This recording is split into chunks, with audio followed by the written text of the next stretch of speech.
a revised contract until Reddick reports. And the New England Patriots announcing Jacoby Brissett will be their starting quarterback week 1 against the Bengals. It's time. You know what time it is? Time. The game. Tuscaloosa's longest running sports show. The biggest goal of our team, especially in the first half, we at Bama, we're trying to be the best. Always is to win a national championship. Something cool to look back on. We don't want to waste a failure. You're inside the game. John Mechie on the ground. Appreciate your interest in the game. On your home for Alabama sports. And Alabama wins. Tide 100.9 and streaming on the Tide 100.9 app. Powered by Tuscaloosa Toyota. And now, here's your award-winning host, Ryan Fowler. And a big good afternoon to you. Welcome into the game. T-Town Tide 100.9, 1230 WTBC. Remember to download the Tide 100.9 app. It is a free download. Android, iPhone, Google Play. You can download it, listen to Tide 100.9 anywhere. We also have the streaming rights, just like last night when we had Kalen DeBoer's show. And, hey, Coach, we have the streaming rights to that. You can always listen. So it's kind of your one-stop shop, not only for all of our local content that we're able to generate, but also the affiliation that we have with Alabama Crimson Tide football. The excitement beginning to build. Maybe I'm where Josh was earlier this week. It took me a couple of more days, right, when you look at the transition. Today, we're going to talk about that transition. And really, we're going to talk about, when you go into that stadium, what are you going to be focused in on? Like, in your mind, you think, okay, Alabama's a national championship team. Alabama's a national runner-up team. Alabama's a semifinal team. Alabama's a team that can win an SEC title. In your frame of mind, whatever prediction you have, what are you going to be focused in on to confirm that Alabama is going to be one of those teams that can hoist up a trophy, that Alabama can do some special things when you look at a first-year head coach? Can they win a national title? I think if they get the ball bounced the way that, it does bounce a little funny. And we'll see if Alabama can be able to do that. I want to start with a Kalen DeBoer audio clip because we got to go back to CBSSports.com. And you listen back and you think about this transition. Kalen DeBoer kind of gives you a summary on CBS Sports, kind of describing his transition and what maybe in a lot of ways has let that transition be a little easier than many of us anticipated. We all saw the day when Nick Saban stood at that podium and said, well, he didn't say at the podium. He just sent Chris Lowe a message, and he said, I'm out. I'm retiring. And I'd love to, I guess maybe I should have done that, was we featured Chris earlier this week to what was it? I mean, if you get that message and you think, okay, Nick Saban's going to retire, you're thinking artificial intelligence, somebody's playing a prank on me, the phone has been stolen, and I'm sure that there's a lot of things, because the same thing, on that 4:03 the afternoon when we were interviewing John McClain and that transition went into it and it went, whoa, what is really happening? What is really happening? Well, here we are. We're now hours away from officially starting the Kalen DeBoer era. What will you be watching? I shared a couple of minutes ago on a mobile radio station what I would be watching, and it really is a position that I've probably never highlighted. And I'll talk about it here in a couple of minutes. But let's go to this Kalen DeBoer audio clip. CBS Sports provides the courtesy of allowing us to use this just for 2 minutes. This is Kalen DeBoer talking about his football team.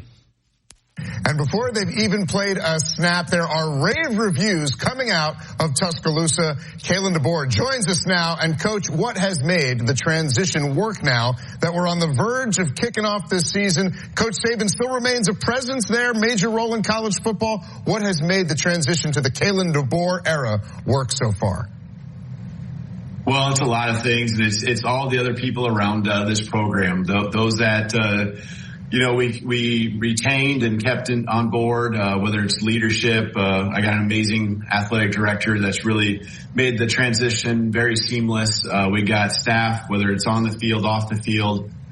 They've really helped us in that transition. There's the players, just how they've embraced everything that I've thrown at them, and them realizing that, you can change things and doesn't make it right or wrong. It's just how we've done it. And they've been open arms to everything we've thrown at them. And, we haven't played a game yet. So, that time's coming real soon. We're excited about that. But it's been really a lot of fun here up to this point. Kalen, and I know in coaching, it's not X's and O's, it's Jimmy's and Joe's. When you arrived in Tuscaloosa, how impressed were you with the roster that you inherited?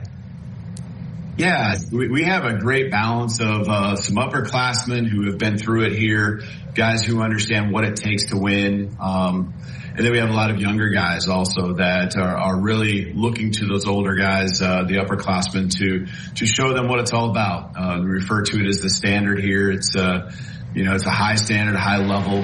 But when it comes to the personnel, as you're talking, there's a lot of playmakers. The depth and the magnitude of the physicality and speed, I think, is a big thing that you just noticed right away. The winter workouts, that showed very quickly, what this roster looked like. So then when you look at Kalen DeBoer and you listen to what he's talking about, the talent-wise, I said yesterday, I think it's a fallacy. It's a myth. It's just not believable that this Alabama team is depleted, right? That was the narrative that many people were putting out there when you look at it. Oh, this team's not going to be able to do this. They're not going to be able to recruit. Well, you look at Ryan Williams, they were able to recruit. And I was on with Mobile just a couple of minutes ago and it kind of reminded me, can Ryan Williams be what Julio Jones was to Nick Saban? Can Ryan Williams be that to Kalen DeBoer? And that's hard to put on a young man that should still be in high school. But I think the buzz, and speaking of 2 days away, 2's been good to Alabama. 2 hopefully is going to be good with Xavier Brown and also Ryan Williams this upcoming season. That'll be one of the things that we'll talk about. But one of the things that I said, he said, what's the one thing that you're going to confirm that this Alabama team is back, right? That this team can go out and compete for a playoff spot. I said, well, first off, you can't have injuries. But I think that's the world of college football that we live in. But I think this is the area. He said, well, what are you watching? What are you dialed into? And I said, Corey, I'm in Corey Labonte, which is radio down at WNSP, one of the first FM sports stations down in Lower Alabama. And I was on with Corey and I said, I'm going to be watching the center spot. And he went, really? I said, absolutely. Because it starts right there. If that ball's not snapped correctly, we've seen all the miscues. We've seen all the mistakes. We've seen Alabama struggle against losing programs and consistent losing programs or almost getting beat across the state, right? That bad snaps were part of it. Bad snaps were happening out at the Rose Bowl. It has just been a little funk that they've been in. They cannot find a way to get out of this. This is where Parker Brailsford is going to be there. And you want to go to another position? Yeah, I want to see Jalen Milroe. I want to see him take that step. I heard it last night, listening to the Kalen DeBoer show. The confidence that this young man is showing, the way that he carries himself, the personality, the leadership. He's voted by a captain and a guy that should be in New York City. But you can hear it in his voice. The confidence that he has in this system. The offense that's catered to his strengths. And I think a good coordinator always does it. You maximize your strengths and disguise your weaknesses. I think Jalen Milroe takes a big step in this offense. So I'll flip that question around you. And then on the defensive side of the football, yeah, we all want to see that secondary. But I go back to what Nick Saban said a couple of days ago. And I think Nick Saban was covering his butt because he didn't want to be so wrong after watching that scrimmage because he was a little harsh on Alabama. And he used the reverse rat poison as an outlet to say, just like I do when I say, hey, Alabama could win a national title if they don't have injuries. That's giving myself a back door. It's giving myself another option. Well, I think that's what Nick Saban was doing on ESPN College Game Day. I love Coach Saban. Love what he meant to the University of Alabama. And we're going to talk about a book today that kind of honors this legacy, the Saban era, the book, new off the press. You can find it at DanielMooreArt.com, New Life Art.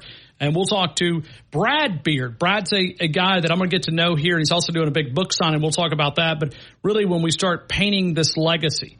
But I think when you look at the legacy, Nick Saban learned fast. You always say something, but you always give yourself an out. You give yourself a back door. You find a way to go, okay, I think this.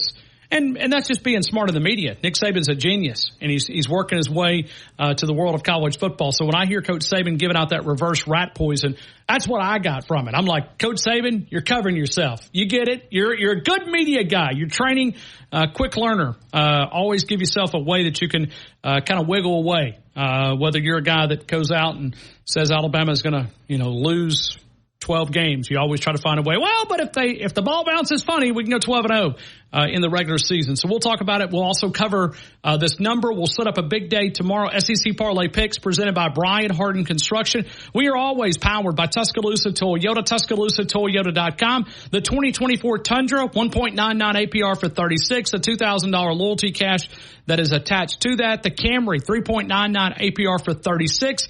It is Tuscaloosa Toyota, the national sales event. Also, rent a vehicle.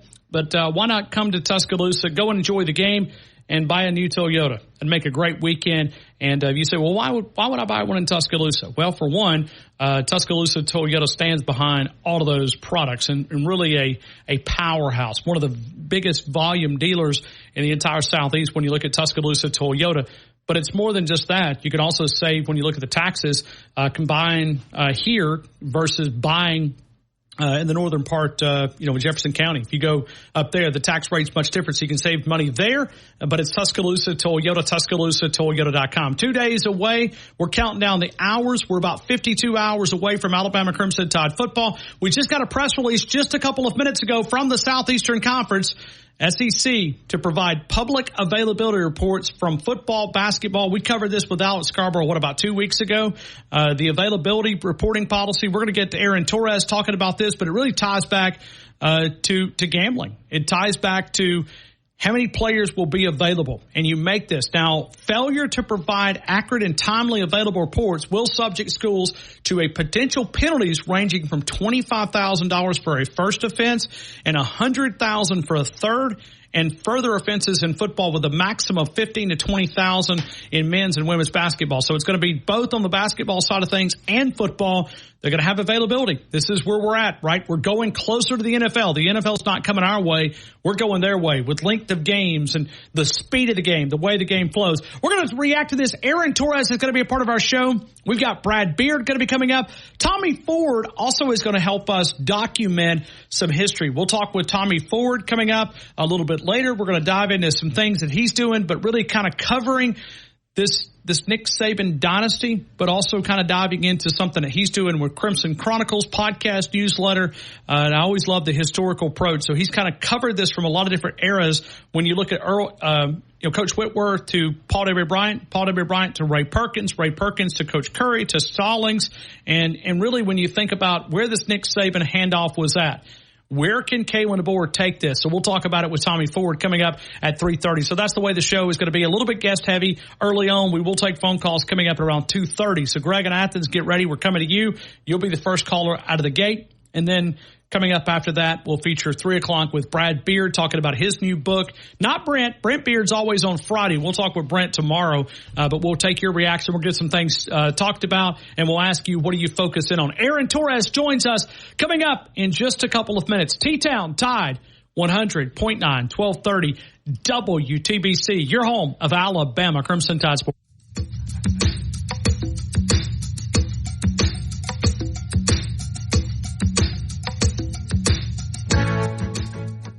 Now, this hour's West Alabama real-time news update from the Tuscaloosa Thread Newsroom. A heat advisory is in effect for all of West Alabama until 9 tonight. Heat index values could reach 107 degrees. The U.S. Drought Monitor released this morning reveals the drought is worsening in West Alabama. Most of the area is abnormally dry, but sections of every county is in moderate drought. Lamar County in severe drought. AlDOT has announced it will halt all interstate lane closures throughout Alabama during the Labor Day holiday weekend to facilitate expected heavy traffic. Aaliyah is within just a couple of days. Text support to 511-511. These statements have not been evaluated by the FDA. This product is not intended to diagnose, treat, cure, or prevent any disease. Tax fees may apply. Tide 100.9 Tuscaloosa weather. The sky partially sunny this afternoon. A few scattered showers and storms around through the evening hours. The high today 97, tonight's low 73.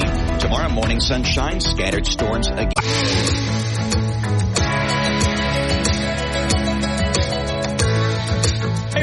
Right back into the game. We've got Aaron Torres coming up here in just a couple of minutes, and we got a special guest that swung by that we're going to talk with Greg and Athens. Get ready. We're taking your phone calls. 3 o'clock, we'll talk to Brad Beard. That's going to be a lot of fun to be able to visit with him talking about this new book, and then we're going to talk with Tommy Ford, so we're going to be a little bit guest heavy to start, but right now we go to Aaron Torres. This guy loves college football. Torres, Merry Christmas to you. I hope all is well. Merry Christmas and a Happy New Year, Ryan Fowler. What's up, buddy? Quite literally a new year. What's going on? What is it? Are you still in Bama mode, or are you going to grab a cold iced tea and watch some ball tonight? No.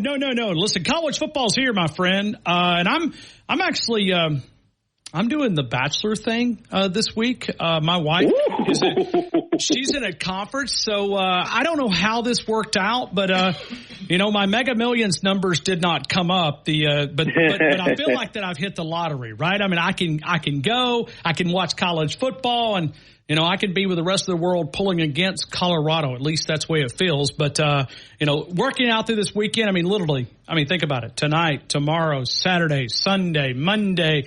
College football's here, my friend. It's here. We made it. We made it another offseason, which didn't really feel like an offseason.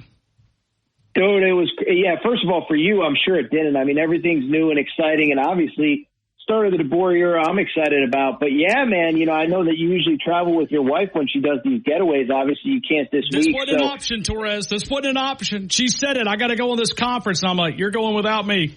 No, listen, you got a job to do as well. And you're great at what you do. So no, man, I'm so excited. And again, I know it's actually kind of strange is that I know the last 2 years, because the Texas game has been week 2, but it feels like there was about an 8-10 year period where there was always a marquee Alabama game to open the year. So I think it's nice to kind of have Western Kentucky to kind of ease into the schedule, which I know picks up here in just a few weeks at Wisconsin. Torres, I will tell you this. I know that I've told you this. I'm not going to try to embarrass you on the radio, but today I went and had lunch with one of our sponsors. It is owns a couple of Mexican restaurants here. El Gran is one of those Dos Amigos. He said, I love Aaron Torres. I love Aaron Torres. So, Torres, you got a lot of fans here in Tuscaloosa. But he said, he was talking about his favorite guest, and Carlos said, Aaron Torres. Aaron Torres. So, Aaron Torres, You've got, and he told me, he said, from his perspective, he grew up loving soccer. He said, I'm kind of a new college football fan. He said, but I promise you, he said, I'm as passionate. He was talking about getting in front of the television. He said, man, I never leave. Saturday, I have converted from a soccer. He said, I still love soccer, but he said, man, I love college football. And he loves to hear your analysis. Well, Carlos, I appreciate it very much, man. My only regret is that I can't get down to Tuscaloosa sooner to check out the restaurant. No, he would feed you. He would feed you. Yeah, if you ever come to Tuscaloosa, like the only thing that you'll be purchasing is your flight. Okay. It would be a good trip to get you in Bryant, did he say? But we got to get you to one of these big games, though. We'll get there soon, man. No, I'll tell you this: our Tours on Bama account. We have had the same guy running it. He's now entering his junior year. And I promise this year's tough, Ryan, because I have a few things on a personal level, and it's all things, but there's I don't get to travel much because of the radio show on the weekends, which I'm privileged to do. Make no mistake about it. But I have a few personal trips that I got to take for birthdays and things that I haven't been able to do in years past. But I promised him for his senior year next year I'd get down for a game. I know LSU will be on the schedule. I think Tennessee will be as well, I guess. So we're going to have a jam-packed schedule a year from now. So I promised him I would get down before he graduates. So I'm hoping sometime next year I will get to my first game at Bryant-Denny Stadium. I'll keep you updated on all that good stuff, my friend. I promise you that. All right, Torres, I don't want you to be slanted toward Alabama. What's the one game this weekend? Now, we want to see the Kalen DeBoer era get started. I'm going to ask your thoughts on Alabama, Western Kentucky. But what's the one game? We're talking about make an appointment because you cover college football, Fox Sports Radio, which we're affiliated with. Aaron Torres will be doing the Saturday college football show like he's done for several years. What's the one game that you make an appointment? You said, listen, I don't care who calls me. I'm not answering it. I'm watching this game. What's the one game that you say I must watch this weekend? Well, I'll tell you, it's actually one that I won't get to cover on my Saturday show because it's Sunday night in lovely Las Vegas. I was trying to get out to this game. I'm not going to be able to, but LSU USC, Ryan, this is a crazy stat that I kind of just stumbled across this week. This doesn't sound like it's real, Ryan, but it's true. LSU won the national championship in 2019. They have since lost 4 straight season openers. This is the LSU Tigers have lost 4 straight season openers. Remember, the COVID year they lose to Mississippi State at home. They lose to UCLA at the Rose Bowl, not far from where I'm sitting right now. And then each of the last 2 years they have played Florida State and lost. And so I bring it up because it feels like Brian Kelly has a lot of momentum off the field. Recruiting's going really well, much like it is for Kalen DeBoer. but he has fallen behind the 8 ball 2 straight years early in the season. If he does it again against the USC team that everybody is down on, you know, you just start looking at the schedule. And listen, I know we think that – one thing I'll say, Ryan, I think we all think, 12 teams, everybody's going to get in. You know, it's like the Oprah meme. Everybody gets an invite to the college football playoff. You start looking at LSU's schedule. Obviously, you have Bama. They've got, you know, a couple other marquee games, Oklahoma there's just a bunch of games. And you lose this one, it's hard for me to see the pathway to the playoff. And I think in the 12-team playoff era, LSU is one of those schools that expects to be in the mix every single year. And so that one is the one that's intriguing to me. We know USC can put up points. Frankly, we know LSU can put up points as well. That's one that I am just so excited to watch on Sunday night. Well, Torres, you mentioned it when you look at the defensive side of the football. I mean, that's been the hiccup. Yeah. And if you want to use a sample size, you know, we can talk about this offense in Tuscaloosa being electric and high explosive, but you better have at least somewhat of a defense, because we saw the top offense in the country and they couldn't get over the hump, right? They couldn't make it because of the defensive side of the football. So when you look at them, but there's also a lot of people out of Baton Rouge that says that they're really not taking a significant step in the right direction on the defensive side of the football, and you're not going to have Jaden Daniels to bail you out. Well, and that's what's so interesting, right, is that, you know, even if you take a positive step on defense. So first of all, you were ranked like 115th in the country last year. So let's say you get down to 80th, which would be a massive step up. I mean, you're still talking about an offense that lost a Heisman Trophy winning quarterback and 2 first-round wide receivers. And so they're just one, you know, I have my buddy Trey Wallace. I don't know if you know Trey at all, but he's the best. I met him out in Dallas. We had lunch. There you go. Yeah. Dude, you'll have a blast. If you ever need him for your show, let me know. But so what I said to him, Ryan, was this, is I feel like most SEC programs right now, you could kind of encapsulate their season in a sentence or two, right? Alabama, fired up for the DeBoer era. Texas, believing they're good enough to win the SEC. Georgia, it's basically national championship or bust. Try to do that with LSU, because with LSU, it's like, well, back-to-back 10-win seasons, but they've been kind of disappointing. But you had the Heisman Trophy winner, but you had one of the worst defenses in college football, but we're recruiting well, but we don't know how good we're going to be this year. It just doesn't feel like there's an easy way to kind of describe that program. And I think that speaks to the program right now from the perspective of, like you just said, great offense last year, terrible defense. And as I just said, even if the defense takes a little bit of a step up, are you going to have that offensive output to help you out this year? I don't think you will. And by the way, just to make it clear, I think they are very much, they could be upset on Sunday night. And again, I'll be quick because I don't go along with this answer. But no, I think, again, the media is trying to tell us that we're not allowed to overreact to one loss. LSU loses to USC. You just start looking at that schedule. It's hard to piece together a 10-2, 11-1 finish that would put them back in that playoff conversation. Well, Coach Stallings always told us when you whistle in the graveyard, you're scared. There's a lot of whistling coming out of Baton Rouge. Yeah, that's great. Yeah, he said, you never walk through a graveyard at night quiet. You whistle to kind of cover the silence up because you're afraid. He used it. I mean, he did a much better job of verbalizing that than I did. No, it's a great analogy. I like that. Yeah. So a lot of whistling coming out of Baton Rouge.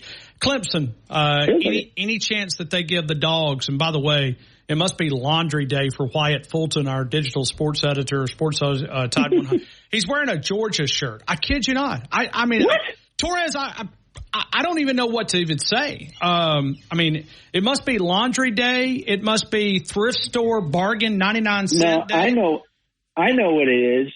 It's Nick Saban reverse rat poison day. Oh, is that what it is? He's trying to fire up him and Nick Saban are single-handedly going to lead Alabama to a national championship this year. If Alabama wins it, Wyatt is, Nick Saban is number one. He gets credit, and then Wyatt's number two.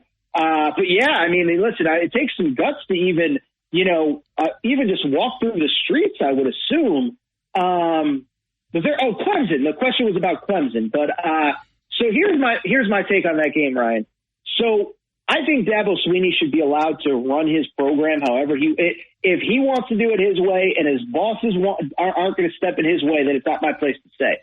But I do think this is the kind of game where your stubbornness about the transfer portal comes into play, because ultimately at the end of the day, he keeps saying, well, we don't use the transfer portal because what does it say to the guys that we recruited in this locker room? And it's like, okay, I get that, but the portal isn't always just about bringing in, whoever, an elite player, a front end player, whatever, Jeremy, whatever, whatever.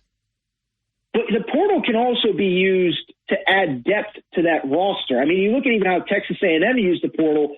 Texas A&M actually had a pretty good starting 22, but their roster had been ravaged by transfers, and it ravaged the depth. And I think Mike Elko did a good job of bringing in guys that aren't going to be the frontline guys, but guys that can be in the rotation and play. So I bring all that up to say this is where I think Dabo gets hurt by not having the portal is Georgia's going to be rotating fresh bodies deep into the third, into the fourth quarter, and your guys are either going to be, worn down, or you're going to have to be playing 18-year-old babies in their first college football game. You're losing 15, 20 guys to the portal every year, and you're replacing them with true freshmen. So this is a game where I think that comes to fruition, and because of it, listen, why it's Georgia Bulldogs, it's boring. I think they roll this week. I really do. Let's go back to the University of Alabama. 31.5 points. What do you expect? Do you think Alabama can cover this number? It's a big number for an opening game, but I think it's the confidence that this offense is going to be electric in T-Town. What do you think? Yeah, obviously one that, we give out our opinions, but we're not telling you how to spend your money. I wouldn't be spending any of my hard-earned money on this one, not because Alabama's not going to win. 31.5 is a lot. On the one hand, I think obviously you want to show everybody what you've been working hard for all off season, but at the same time, you don't want to show too much with the schedule that you have. You want to, build the depth that we were just talking about. And listen, I think this year more than any is you need to build depth because you might be playing 5 postseason games. You might be playing 4 postseason games if you include a conference championship game. And so I think you want to get your younger guys reps earlier in the season, earlier in games. And I don't think you want to put too much on tape. So Alabama's going to win.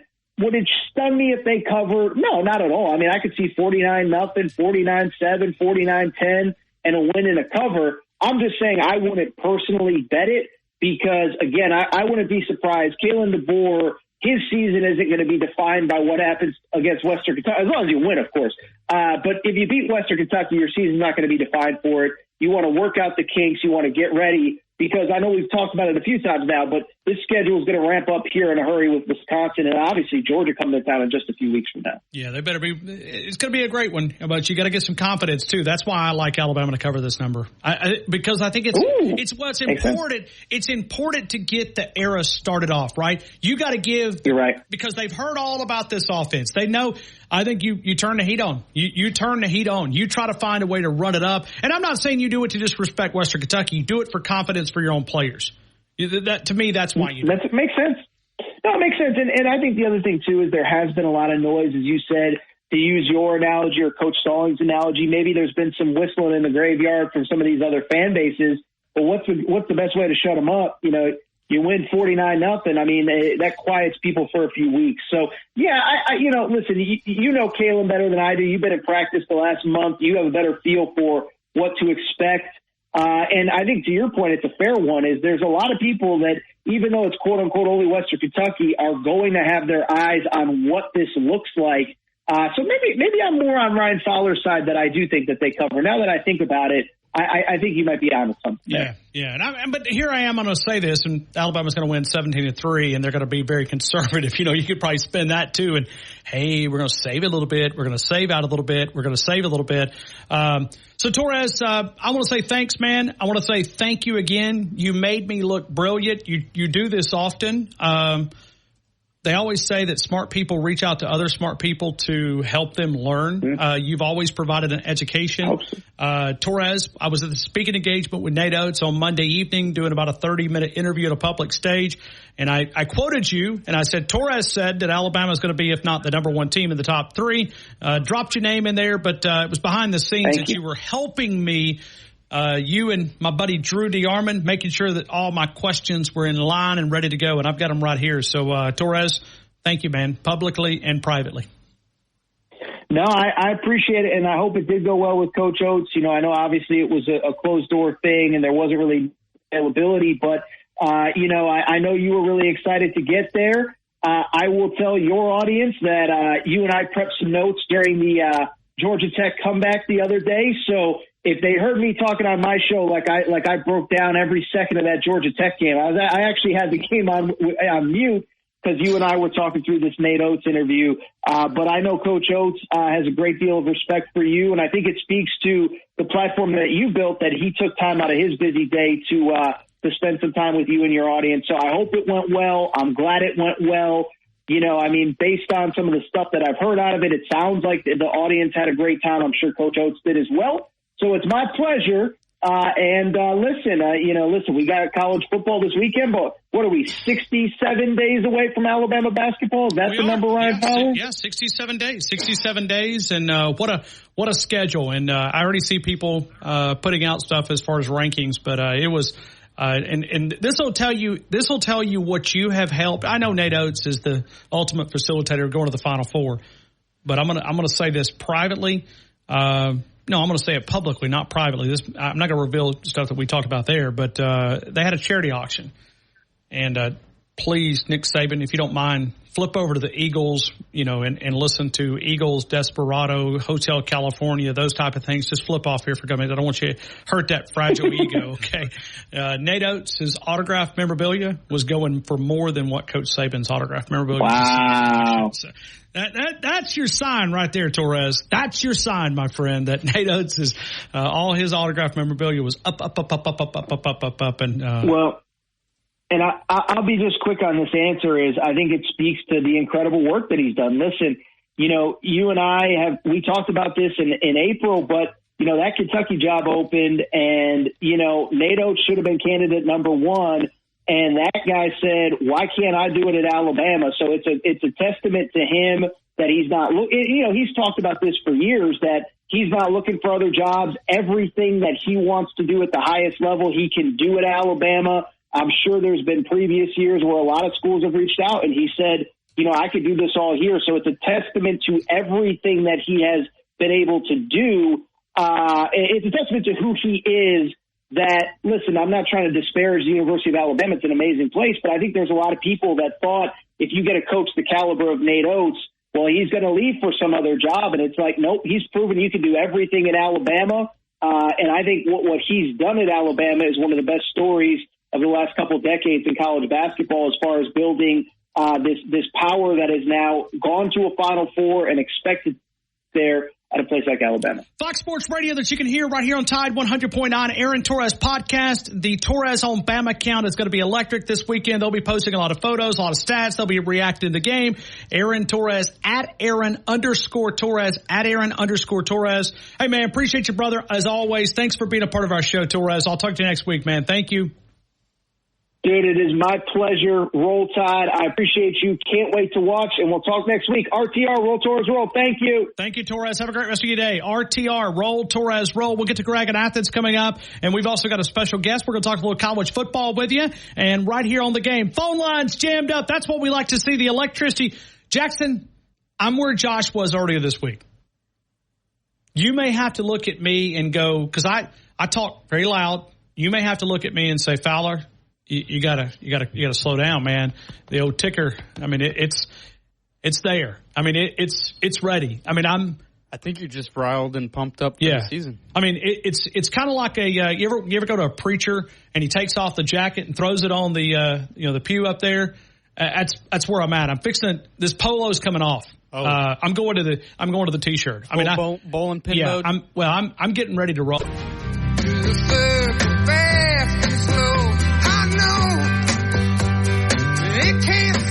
It's Run It's a one-stop shop serving West Alabama for all of your waste removal needs. Let's go to Greg in Athens. Greg, roll tide to you, man. We've made it. Roll tide, Ryan. Thank you for taking my call. Thank you. Thank you. When you watch that game Saturday, what are you looking for? What do you want to see from this Alabama football team? What are you going to be focusing on? I want to see the offense flow smoothly. I want to see the changes that DeBoer has brought to that side of the ball and how it's going to look differently.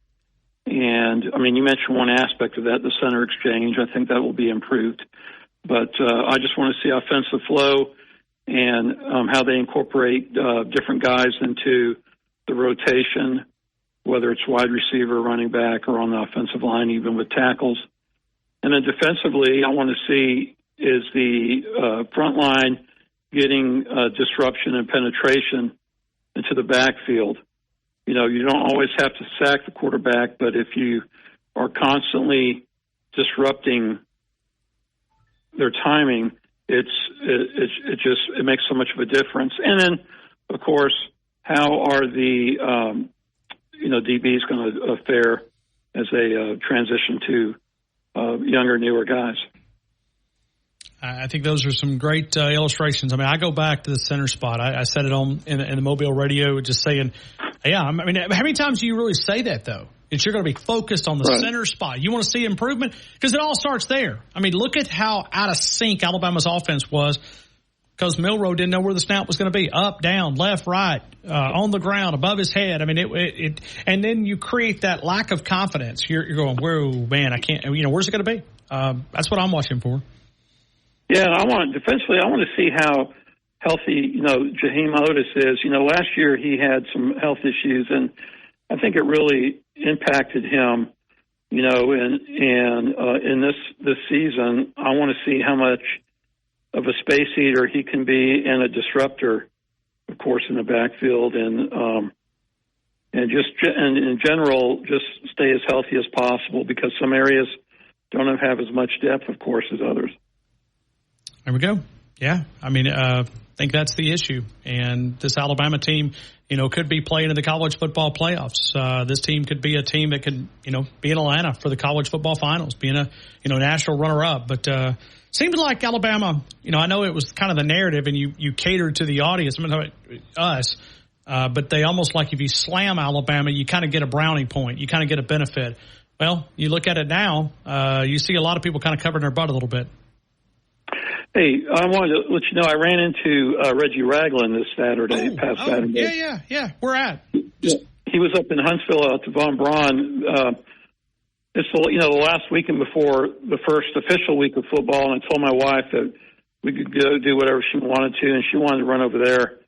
And they had a home and garden show, and right across the hallway was a sports card show, and I read on the flyer that Reggie was going to be there, and the autographs were free, and there was quite a few people there, and I got up there and I had a jersey, and he signed it, got a picture with him, and he was very pleasant, and it was a good day. Yeah, Reggie is a good dude, man. He's a good dude. He's All-American. Bob Jones, right there at high school, and came to the University of Alabama. Played a few years in the pros, and one of those leaders when you think about Reggie Ragland. Yeah. Hey, Greg, what's on your mind? Well, I just, not everybody in the SEC is going to finish 10-2. And I know that people all over the place with Alabama because they don't know what to think. And I think in the first 4 weeks, we will know what this Alabama team, or the first 5 weeks when they play Georgia, we'll know what this team is like. And as many people seem to think that Georgia is going to steamroll, I'm not so sure of that. I don't think Georgia finishes undefeated, and they have a lot of questions on defense. Their defense, has not had an answer historically for Alabama except for the one game in the national championship when we had some players go out. But I'm just interested to see how the new teams, Texas and Oklahoma, fare as we move forward, and are some of these teams for real? And I think LSU is going to be. I think their ceiling is 9-3. on a great day, and I just don't think it's going to be as dynamic on offense this year, and the defense is going to be more of the same. Hey, Greg, appreciate you, man, as always. Thank you for being a part of our show. Roll Tide. Right back to you. We'll continue with more of the game. We've got Brad Beard coming up. I'm going to introduce Pee Wee. It's good to see you. I know we're going to talk as we travel throughout. You were on the first caller, and last night of the Kalen DeBoer show, he started. How many coaches have you started their tenure? Have you started, like, how long have you been calling as the first caller to Hey Coach, whether it was the Nick Saban show or the Mike Sheila show or the Kalen DeBoer show? Probably maybe right after Gene Stallings. Was it really? You've been calling that length of time. Pee Wee and Graham Bay with us in studio. Yeah, I've been calling since before Coach Stallings, when the show used to be called Tide Talk. That's right. You told me that. You had a good offensive line question last night. Yes, and you touched on it as far as that. The center position is going to be a key thing. Like he was talking about with Jalen, he didn't know where the snap was coming, didn't know sometimes when it was coming. But if we can get that cleaned up and our guys seem to be, from what everybody says and from what I can find out, this is becoming a really tight-knit group. And that's something that you've got to have on the offensive line. And even though the right tackle spot is not set in stone per se, but, I think it's all going to be good. And hopefully we'll get some good quality guys that we can swap out during the games and all that. And if we got an offensive line that plays very well, our offense is going to play extremely well. That is our good friend Pee Wee in Graham Bay. Josh in Georgia, he is off the charts. Stephen in Raleigh, North Carolina. Jay, actually, and I didn't do those in order. JR and Coker's first up, then Stephen, then Josh in Georgia. We've got Brad Beard coming up in just a couple of minutes. We're going to feature him talking about a new book and a big book signing, talking about Coach Saban. We'll do that coming up in just a couple of minutes. I do remind you that we're always powered by Tuscaloosa Toyota, R&R Cigars, locally owned and operated by Reagan and Randy Starner. The Saban era, domination, 2007 to 2023. Brad Beard has put that in a book format. We'll feature him next. T-Town Tide 100.9, 1230 WTBC. Best quality to our customers. So we just look at it as, hey, basically, we're your kitchen. You're just coming to eat in your kitchen. Taco Casa, under the biggest cactus in town. Alabama Credit Union with the official countdown to Alabama Crimson Tide football right here on the game. AlabamaCU.com. The mobile app saves a lot of time. The mobile deposits, checking, savings, mortgage, home equity loan, financing a vehicle, the great competitive rates. Alabama. Savings and rates as low as 3.99. And yes, specials on the all-new Frontier V6. $3,000 instant savings and rates as low as 2.99. See Kylan or BJ today at Townsend Nissan. Rumsey Environmental, a one-stop shop serving West Alabama for all of your waste removal needs. If you're in the construction business, take a little bit of stress out of your life. The construction debris removal containers customized to fit your job site. The portable toilet service. The storage containers to protect your valuables. It's Rumsey Environmental for that complete waste removal service when you have to know. DEAL or text DEAL to 511-511. Text DEAL to 511-511 today. All dogs are unique. Your dog results can and will vary. Message and data rates may apply. Tide 100.9 Tuscaloosa weather. The sky partially sunny this afternoon. A few scattered showers and storms around through the evening hours. The high today 97, tonight's low 73. Tomorrow morning sunshine, scattered storms again by afternoon. The high 95. I'm James Spann on the ABC 3340 Weather Center on Tide 100.9. WTBC Tuscaloosa and W265CG Tuscaloosa, a Town Square media station. Tide 100.9 and streaming on the Tide 100.9 app. From the Fox Sports Studios in Los Angeles, here's Monty Bolaños. The New England Patriots announced that Jacoby Brissett will be their starting quarterback against the Bengals in their season opener. Bengals wide receiver Jamar Chase is at practice but not participating as he continues his holdout for a new contract. 49ers wide receiver Brandon Ayuk has not been seen on the practice field as he continues his holdout. Eagles cornerback James Bradberry suffered a lower leg injury at yesterday's practice. The injury typically has a recovery timetable of 6 to 8 weeks. Linebacker Owen Brooks has been promoted from the practice practice squad. In the NBA, the Golden State Warriors and Steph Curry have agreed on a 1-year, $62.6 million contract extension that will run through the 2026-2027 season. In Major League Baseball, make that 200 career home runs for Corey Seager as the Rangers are beating the White Sox 1-0, top of the 7th inning. The Brewers have added some more runs. They are now beating the Giants at home. It is 6-0. They're about to start the 6th inning. Any way you want it, that's the way you need it. Any way you want it.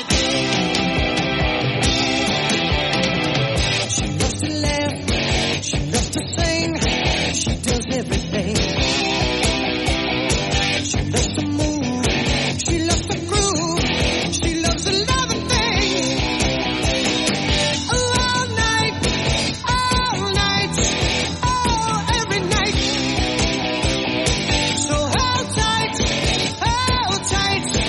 ooh baby, hold tight. Oh, she said anyway you want. All right, we welcome you right back into the game. We're going back to phone calls coming up here in about 15 minutes. We've got Tommy Ford's going to be joining us. He's going to be talking about a new podcast. And then right now we're going to dive into a conversation as I take you to DanielMooreArt.com. DanielMooreArt.com, one of our great sponsors, somebody that we always enjoy featuring. You know, Daniel Moore, when he talks about illustrating that beautiful painting and the Nick Saban era, that is one of those that, you know, the large print sold out. You can find it on the mini print side of things, DanielMooreArt.com. But right now we're going to talk about, because on the front of that book, the Saban era, 2007 to 2023, when Nick Saban saved this university. One more bad coach, who knows where we would be. We might be in the new Vanderbilt or the new Auburn. No, not really. But I do look at it and I think about what Nick Saban was able to do coming out of Miami and saving the University of Alabama. Right now, we're going to welcome in the author of that book, The Saban Era, Alabama Crimson Tide Football Domination from 2007 to 2023. Brad Beard, it is good to be able to talk with you. I hope you're having a great day. Thank you very much for having me. I appreciate it. All right, so let's go through this. I want to walk us through the idea. When you think about writing this book, kind of talk about how the development side of it. What kind of got you started when you think about, you know, this book and you know, being able to talk about the things we're going to talk about here today? Yeah, so several years ago, I was just thinking about how many incredible seasons Alabama's had, how many records were being broken, and I just wanted to see it all together and see the big picture. So I put all the games in a spreadsheet, and I started slicing and dicing the data from there and saw so many 10-win seasons, 11-win seasons. We were ranked number one so many times. And then I did the same thing for players who were drafted into the NFL, and it just started exploded from there. I was originally just going to kind of put this together for myself, but as I kept getting deeper and deeper, I thought, you know, a lot of people are going to really, really want this. And that's when I knew it had to be perfect and thorough, and I decided from there to gather all the data, including coaching turnover, recruits, rosters, awards, you name it. It's all in there. What is the one thing as you're going through some of these data points that maybe grabbed you, something that you didn't know that you learned simply by, you know, doing the research and comparing the historical facts? There's a ton of those. That's what I love about the book. Sure, every time I read it, I find something new. But that's the beauty of it. Some that stand out is he never lost a home game in October. Another is he had 190 regular season games without back-to-back losses. Only lost by 2 or more touchdowns 5 times. Ooh, Things wow. like that. It's all over the place. Yeah. Incredible. I mean, those are the moments as we look at the data points. I mean, you look at a 12-team playoff. You want to blame somebody for a 12-team playoff if you don't like it. I mean, we can never complain about football, but you could probably lay that at the feet of Nick Saban because he was dominant in the sport. Is why we went to 2 teams to 4 teams, and now from 4 to 12. Well, a lot of that probably tied back to Coach Saban. Yeah, I agree. I love it. So when you look at it from his perspective, thinking about what Coach Saban, what is the one thing that you identify that allowed him to have this success? Well, I think, the process comes to mind. Sure. I feel like when I remember he came in 2007, one thing I think about is he came in and said, I don't care who you are, you're going to do it this way or you're not going to do it. And he would suspend players that were really good and kind of show them this is how we have to behave and act and be a part of the team to buy into this process to make it happen. And I think the players started coming together at that point because we were kind of like you mentioned before, kind of in shambles before he came. I mean, you do think about it. I mean, I think about often. What if Nick Saban would have said no? What if Alabama would have ended up with another coach? Because that's the what if. I mean, it's the biggest what if in University of Alabama history. What if he says no? Would this university be able to turn it around? I mean, you would say possibly, but who knows? Not like this. Not like he did it. For sure. Brad, want to talk about some things when you look at the post history, and you do think about his reflection. Next week they're going to name the stadium after him. In your opinion, as someone who has done what you and I are talking about, is that enough? I don't think anything is enough. I think Sure. It's fantastic and it's such an honor, and I know he would appreciate that and does appreciate that. I don't know what else you can do. I think it's probably priceless what he's done. There's no way to repay him for everything he's done. There's just no way. When you look at the signing this weekend, you're going to be one of our friends, Mr. David Jones and Bama Stuff, both junior and senior over there. Talk about invite people out to be able to connect with your book. Obviously, we want people to buy the book, DanielMooreArt.com. But if you're here in Tuscaloosa, you can go by and get an autographed edition. Tell me more. Yeah, so, I mean, I really want this in the hands of as many people as possible, not only Alabama fans, but people who respect Coach Saban and his accomplishments, and even just college football fans in general.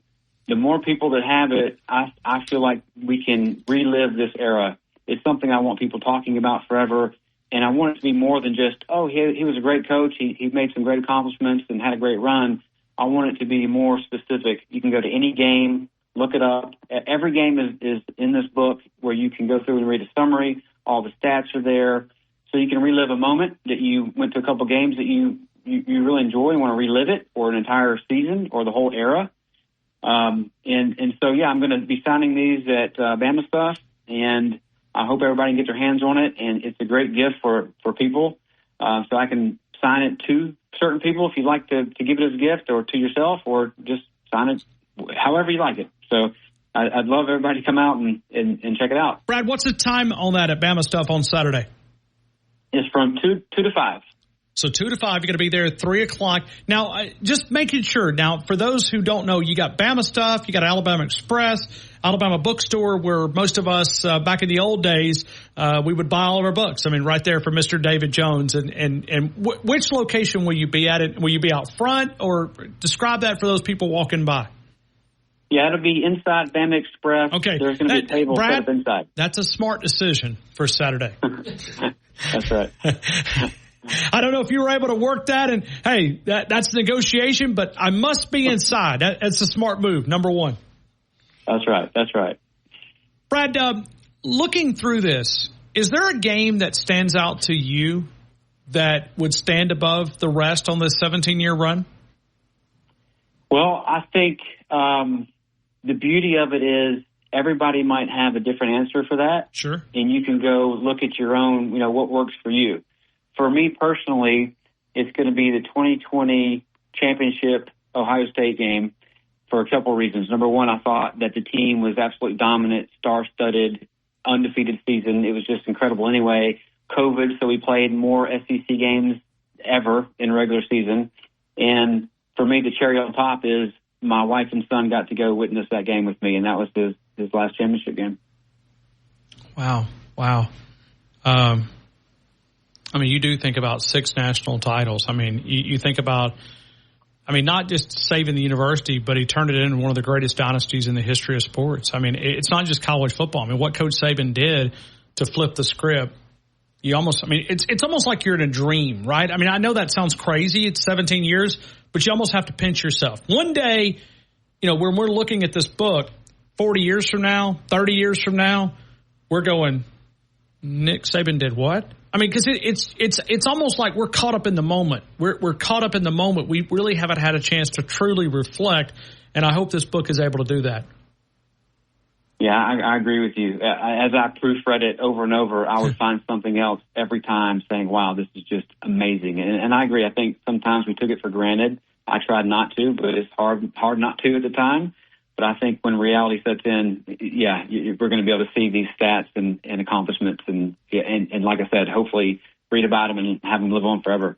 The Saban Era, the book by Brad Beard. You can find it at DanielMooreArt.com, DanielMooreArt.com, one of our great sponsors. Brad, is there anything that we left uncovered when we look at the book signing this weekend from 2 until 5 right there on University Boulevard, Bama stuff? You'll be inside, go in and get the book and celebrate these Alabama Crimson Tide fans. But if you're outside, you're not able to make it to Tuscaloosa, it's available DanielMooreArt.com, DanielMooreArt.com. Crimson Tide domination from 2007 to 2023. And the low price on the website on Daniel Moore Art is $26.09 with a small discount that's applied there at NewLifeArt.com. Anything that we missed that you'd love to be able to address? Take as much time as you need. I don't know we missed anything. Like I said, just so people are aware, every game again has a summary, all the stats, and then afterwards every season is summarized as well.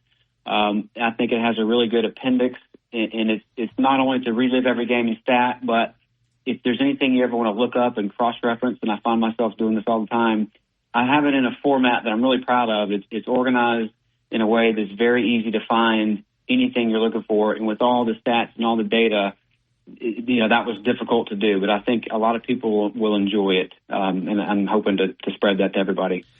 Hey, Brad, it was good to be able to visit with you. I hope we're able to make it by and say hello to you at Bama Stuff. If we're not able to, please give Mr. David Jones my best. I've always enjoyed him. He was a believer in my radio show many, many years ago, and we thank you for the opportunity to visit here and also with DanielMooreArt.com. Is there other places that you can get it? I mean, is it exclusive through Daniel Moore? Obviously the signing, but is there other places that you can purchase the book? Yeah, I do want to shout out to David and Bama Stuff and Daniel Moore. They've been so kind to be an avenue for this book for the sale. It's on Amazon as well. And I think for all the places that'll sell it, the easiest thing to remember, the SabanEra.com, and I'll have everywhere listed that you can get it, and that'll be an easier way to remember everything. But I'm very grateful for them, and I'm very grateful for you having me on the show. Really appreciate that. Thank you, Brad. Roll Tide to you, man. I love documenting history, and you've done that here through the book. Brad, I hope you have a great rest of your day, man. You too. Roll Tide. Thank you again. Thank you. That is Brad Beard. Hey, we feature Brent Beard, and I'm on Brett's show, Brett Beard, up in North Alabama. We're going to come back. We're going to take phone calls. We're going to work those into the conversation. She serves them whiskey and wine. The sailors say brandy. Hey, we are always powered by Tuscaloosa Toyota, TuscaloosaToyota.com. Great things are happening at DCH for over 90 years of serving our community. Regional Medical Center, University Boulevard, Northport, Fayette Medical Center. You'll find our good friends right there. Let's go to Josh in Georgia. Josh, good afternoon, sir. You're in the game. I hope all is well. Everything is great because we are right at getting that 48-hour mark. It's not quite less, but we're right there at that, getting there. Closer and closer as the time ticks, and I can't wait. Josh. Or can you feel it? No. Can you feel it? I'm where you're at, but I don't know. I thought I was. Are you sure? No, I'm not. I'm not very confident. I'm listening to you. I don't feel like you're where I'm at. No, I know I'm not. I have no doubt. I'm not where you're at. I'm not there. But I'm. Why not? I'm at where you were at earlier this week. Like when you opened up Monday, that's where I'm at on a Thursday. So it sounds like you're going to be a step ahead of me. I'm 2 steps ahead of you. You could be. So yes, you could be. I'm 2 steps ahead of you, and I don't mean that negatively towards you. You just need to get with the program as we get closer, my friend. All right. I mean, come on. So here's the question. It is so close we can smell it. Josh, you're coming. We can feel it. You told us you were coming to Tuscaloosa. When we walk you in, what are you going to be focused in on? Personally, if I have to pick one thing, it's the secondary. I cannot wait to watch them boys, as young as they are. I know it's Western Kentucky, but TJ Finley's an experienced quarterback, okay? You got to give him his kudos. Got to give him his dues. He's an experienced quarterback. He might can make some plays. But then what does our secondary do to counter-react those and to stop those and to negate those? You follow me? Yeah, I got you. So Malachi Moore will be the leader. And, of course, Deontay Lawson's our signal caller. So we got Deontay and Malachi, 2 of the most experienced dudes. Of course, don't forget Jihad. But them young guys, Xavier Brown. I told Mitchell Tuesday night or Monday night, whichever night it was I talked to him now. I've been so excited I can't think. I told Mitchell, I said, Mitchell, you want a bold statement? I think Dre Kirkpatrick Jr. gets to play in this game because it's Western Kentucky. So, and I think he'll make some impacts this year, even though I know he's freshman, but still, he's Dre Kirkpatrick Jr. And if you go back and watch him in the spring game, when he made that pick, that was a pretty big play. I mean, I know it was just our spring game. It was us versus us, but still, if you go back and watch at the moment he made that pick, that was pretty good. And we know what his dad did at University of Alabama. I don't know if you're going to see him in a significant role I said early Saturday. on.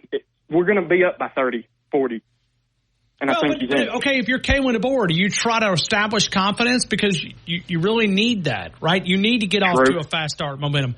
I don't know. I mean, I'm not going to disagree with you, but in a lot of ways I will disagree. Right. And then other thing is, like you said the other day, offensive line, snap right to Jalen Milroe. And then how about the connection of Jalen Milroe with his receivers? Yeah, tight ends. Tight ends is a big thing. I'm telling you, it's going to be fun. It's going to be great. We got 3 games to get this thing right before we have some particular team who shall remain nameless until it's hate week.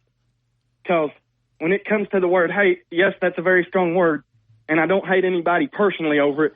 But that team, when they come in, as Nick Saban said, if you go back and watch that 2017 speech for the title game in Atlanta, when we beat them on the second down in 26 game, but if you go back and watch that game, or it could be the SEC, I don't know. I have to go back and look at the uniform and the patch on the uniform to figure out exactly which game it is, but it's one of the two. And he says, they want to come in here and they want to take what we got, and that's just plain disrespectful.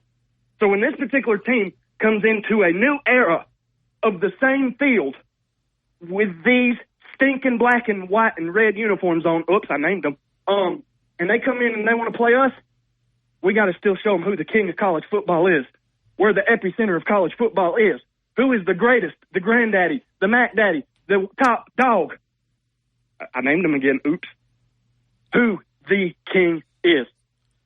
Because they ain't ready for that. Now they're Josh, distracted. All right, you're a pastor, okay? You get warmed up. I can hear a little pastor in this. I mean, I'll care a little bit. All right, how quick does it take you to get the jacket off? Because the first 15 minutes of the show, I've already lost the polo, and I must tell you now, I've even went down to shoes too. I've went with the flip flops, man. I mean, I don't know if you've ever taken, but I mean, like I said, I'm not where you're at now, but I'm getting there.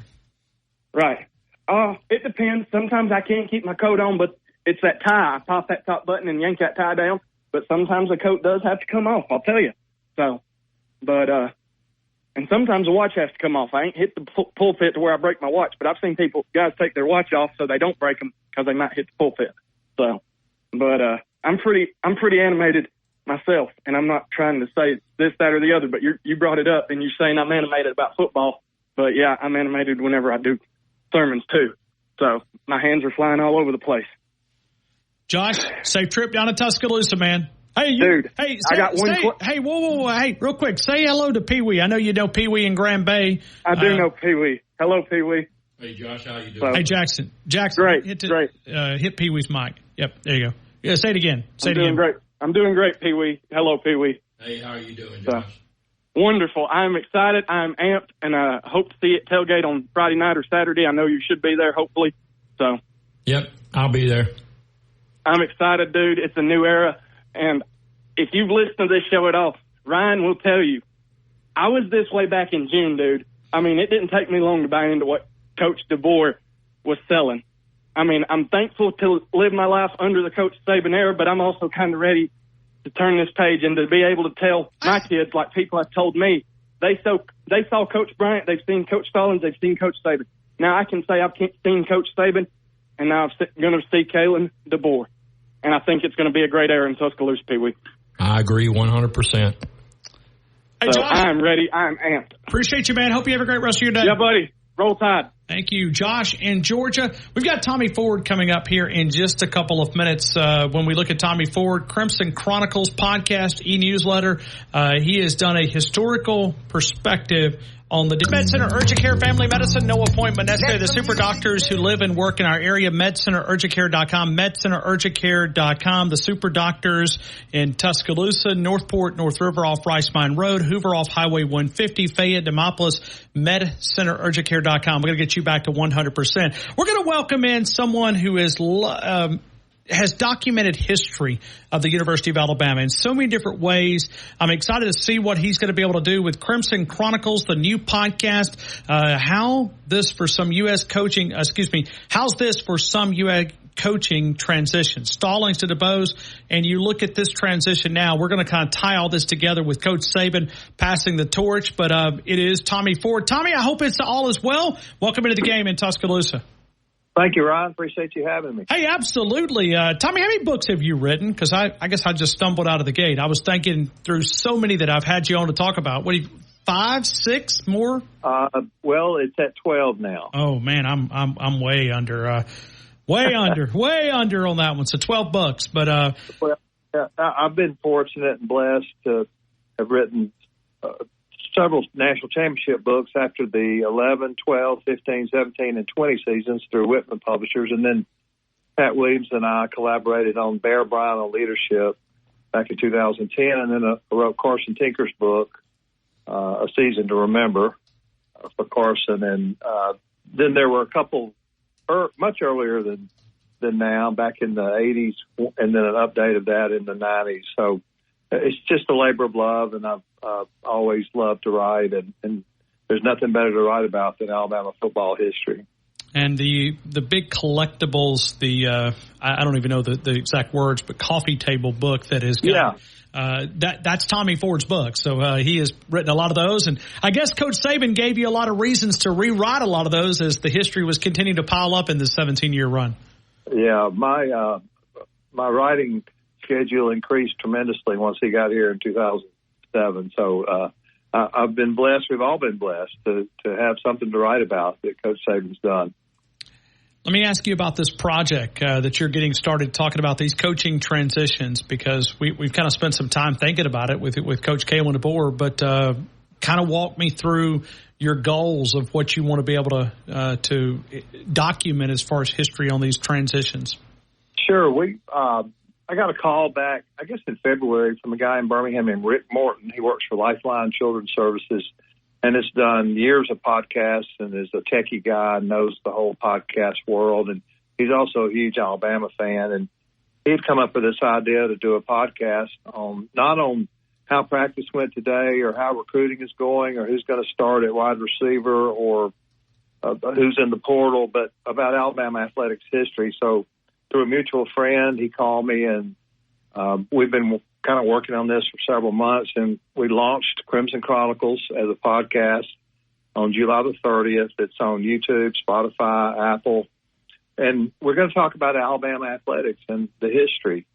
And I thought, because of Kalen DeBoer being our new coach and us going through a coaching transition right now, that why not examine all the coaching transitions back to the 1950s? So for the previous, 6 podcasts, we've talked about these transitions. The first one was Ears Whitworth to Coach Bryant, 1957-58, and we had on Scooter Dias and Gary White, both of whom experienced those years.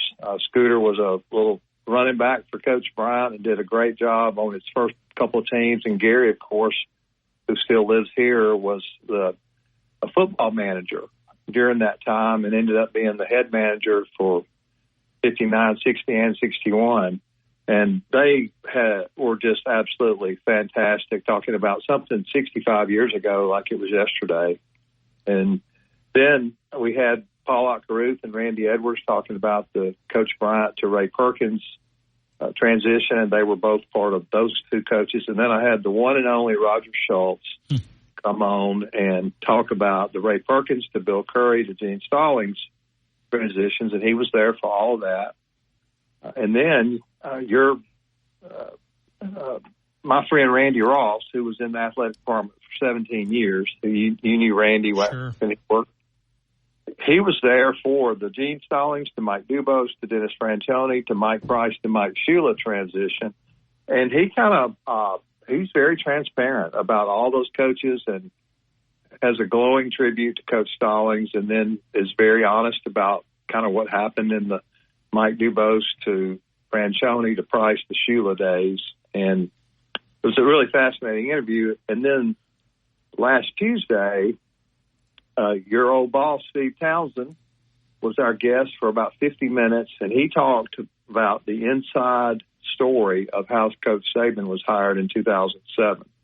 And that frantic few weeks between the time Mike Shula was relieved of his duties in late November of 2006 until early January when Coach Saban was hired. And Steve was in the inner circle of Mal Moore during that whole process. And he bears it all. You know, he talks about everything that happened and who else was interviewed, and Rich Rod taking the job, and then within 2 days backing out, and the trip to Miami and all that. And then today dropped Greg Byrne kind of as a part 2 of the last podcast. And Greg talked about how he went through the Kalen DeBoer process, and, you know, did he kind of know ahead of time that Coach Saban was retiring, and that whole process. So it's been a wonderful ride, and we finished the Transitions podcast, but next week we'll start a whole new one, and I'm actually going to be on there talking about the history of Tide Pride and our football ticket priority program and all the growth of it through the 37 years now that Tide Pride's been in existence and the money raised. But we were fortunate to be in on the ground floor designing Tide Pride in 1987, 88. And so that'll be next Tuesday. And then I got Barrett Jones coming up a week from Tuesday through a very candid and funny interview. So I just think that it's a go, and, you know, we'll see how it goes. I really enjoyed doing it. Yeah, enjoy the history lessons. But, Tommy, I'm just curious because I know how much knowledge you have up there, because for those who don't know, Tommy worked at the athletic department for over 30 years. I'm going 35, Tommy? Yeah, I was 38 at the university and 33 in athletics. Okay. So I'm curious of some things that you've learned about transitions. Does anything stick out as far as a story that can kind of give us a little preview? Well, not a particular story. I think the beauty of it is that despite all the ups and downs we've had through the years, our fan base has been there. And, like, I know you've been asking some of your guests, what are you going to focus on this Saturday night? Well, you know, being the old ticket guy that I am, I'm going to focus on the energy of the crowd and whether the student section is full, despite it being Labor Day weekend. That's the first thing I'm going to look at. Great point. But it goes back to our fans, and there's a lot of excitement about this game. Not so much Western Kentucky, but it's Coach DeBoer's first game, and I think the crowd will be energized. And being a semi-night game, they'll start in the daylight and end in the dark, and all the music will be cranked up. And I think the energy will be good for him. And I went to the Hey Coach Kalen DeBoer show last night at Baumhauer's, and, man, it was crazy. It was rowdy, and I know I sat with Pee Wee. Yeah, he's in studio hanging out with us this afternoon. Hey, Pee Wee, say hello to Tommy Ford. Hey, Tommy, Jackson. How you doing, sir? Jackson. Yeah. So, yeah, Pee Wee and I saw each other last night, and he can vouch for that. But I think the energy of the crowd is critical. But in answer to your question, all the transitions we've had, you know, we always felt like one day we're going to get it right. One day we're going to get it right. We had had a great run with Coach Bryant for all those years, and the 80s were kind of up and down. The 90s with Coach Stallings was great. But even through all those transitions in late 90s, early 2000s with Coach Dubose and Coach Fran and the short tenure of Mike Price and the Mike Shula 4 years, you know, we just always were optimistic and felt like one day we're going to get it right. And at no fault of Mal Moore's. And he hit a home run, obviously, with Coach Saban. And look where we are now, 17 years later. And Greg Byrne goes into detail in his podcast about how he sort of targeted Kalen DeBoer from the start. And, you know, and had him in his back pocket long before Coach Saban even thought about retiring. Greg had Kalen DeBoer in his crosshairs, and he goes through that whole process. But I think it's our optimism of our fans is the thing that I've seen through all these transitions. Well, you think about how that makes you, if you're Kalen DeBoer. You talked about the event, the Kalen DeBoer show last night, understanding how important this job is to many people. I mean, it's a state that doesn't have professional sports, and Alabama football is the king of the sports side of things, but that's a confidence boost. I mean, those players, that coaching staff, they have to feed off the energy of the fans. I mean, they create it, they cultivate, this energy that's around this program. Yeah, no question. I was able to go to the Yay Alabama event last Friday night in the indoor practice facility. The whole team was there, and all the coaches spoke, all the assistant coaches and Coach DeBoer, of course. And man, they were energized like I've never seen before. They were just so happy to be at Alabama, and I don't think they're taking it for granted either. I think they understand the mission and what their job is, and I just think we're going to see a really good football team this year. Tommy, I kind of agree with you. There's a vibe that's different in the building, and people say, well, hold on, that doesn't make anything work, but I've seen it where it went the opposite way, where they had talent football teams, but the vibe was not there. The energy was not there. It seems like these players have a relationship with these coaches, and they kind of want to back them up. They want to make sure that they work, extremely hard, and you can see that focus. I mean, I think Kalen DeBoer said it last night to Chris, 200-something hours that they have devoted to this practice to get ready for this upcoming season. Yeah, and one thing Randy Ross noted, I think we had good talent in the late 90s when Mike Dubose was coach, but the coaching staff was not on the same page. In 97, 98, there were a lot of changes, a lot of infighting, and Randy goes into the detail about that. And I think the talent was there, but obviously the record showed there was probably more disarray in the coaching staff than there was the team. And I don't think that's the case with this group. I think these coaches, and I purposely looked at Robert Gillespie and Freddie Roach, the two guys who were holdovers from the Saban staff. And, man, those coaches just love those two guys, and they love these new coaches. And I just sense that as a really positive sign for this staff and this whole administration. I feel really confident about the season. Tommy, you've transitioned into real estate also, and I want to talk about Crimson Chronicles, but talk about what you're doing on the real estate side of things. Well, about after I announced my retirement from the athletic department about 5 years ago, my nephew, Steve Case, and his brother-in-law, Andy Turner, with Spaces Management, came to me, and they said, hey, we want you to come work for us and just try to sell condos and game day stuff, and through all your athletic connections and contacts, maybe it'll work, and it has. I'm not doing it full time. I don't want to do it full time. I didn't work 50, 60 hours a week to go work another 30 or 40 or 50 hours a week, but I'm enjoying what I'm doing. It's been a great kind of side career. So I work with Spaces Management as a realtor and mainly doing condos. And our big project right now is the Hill House condos out at North River on Lake Tuscaloosa, and those have just broken ground a few weeks ago. So if anybody is interested in those, just give me a call and we can talk about it. You can go to my website, TommyFordRealEstate.com, and then I'll send out a newsletter once a week with the links to that week's podcast, and I've really been pushing that. And so I've got kind of a dual role, kind of wear two hats, doing Crimson Chronicles and selling real estate, and then I've got another book project that I'm working on right now that'll be out soon. So anyway. How do you subscribe to the newsletter, Tommy?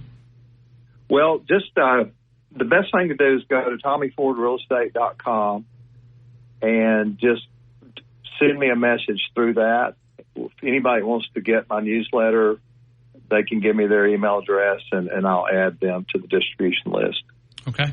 And Tommy, let's go back one more time to this Crimson Chronicles. And I love the history side of things. I mean, you know, this is one of those that you're archiving, as my old boss used to not yell at me, but he would always say, you're documenting history. You're documenting history. You're archiving history. That's what you're doing, because one day there's not going to be people around to tell those stories. I mean, I look back at Coach Whitworth to Coach Paul Bear Bryant.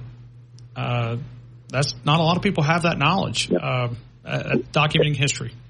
Yeah, and, you know, for years, a lot of the historical documents were just sort of put into the dungeon in Coleman Coliseum.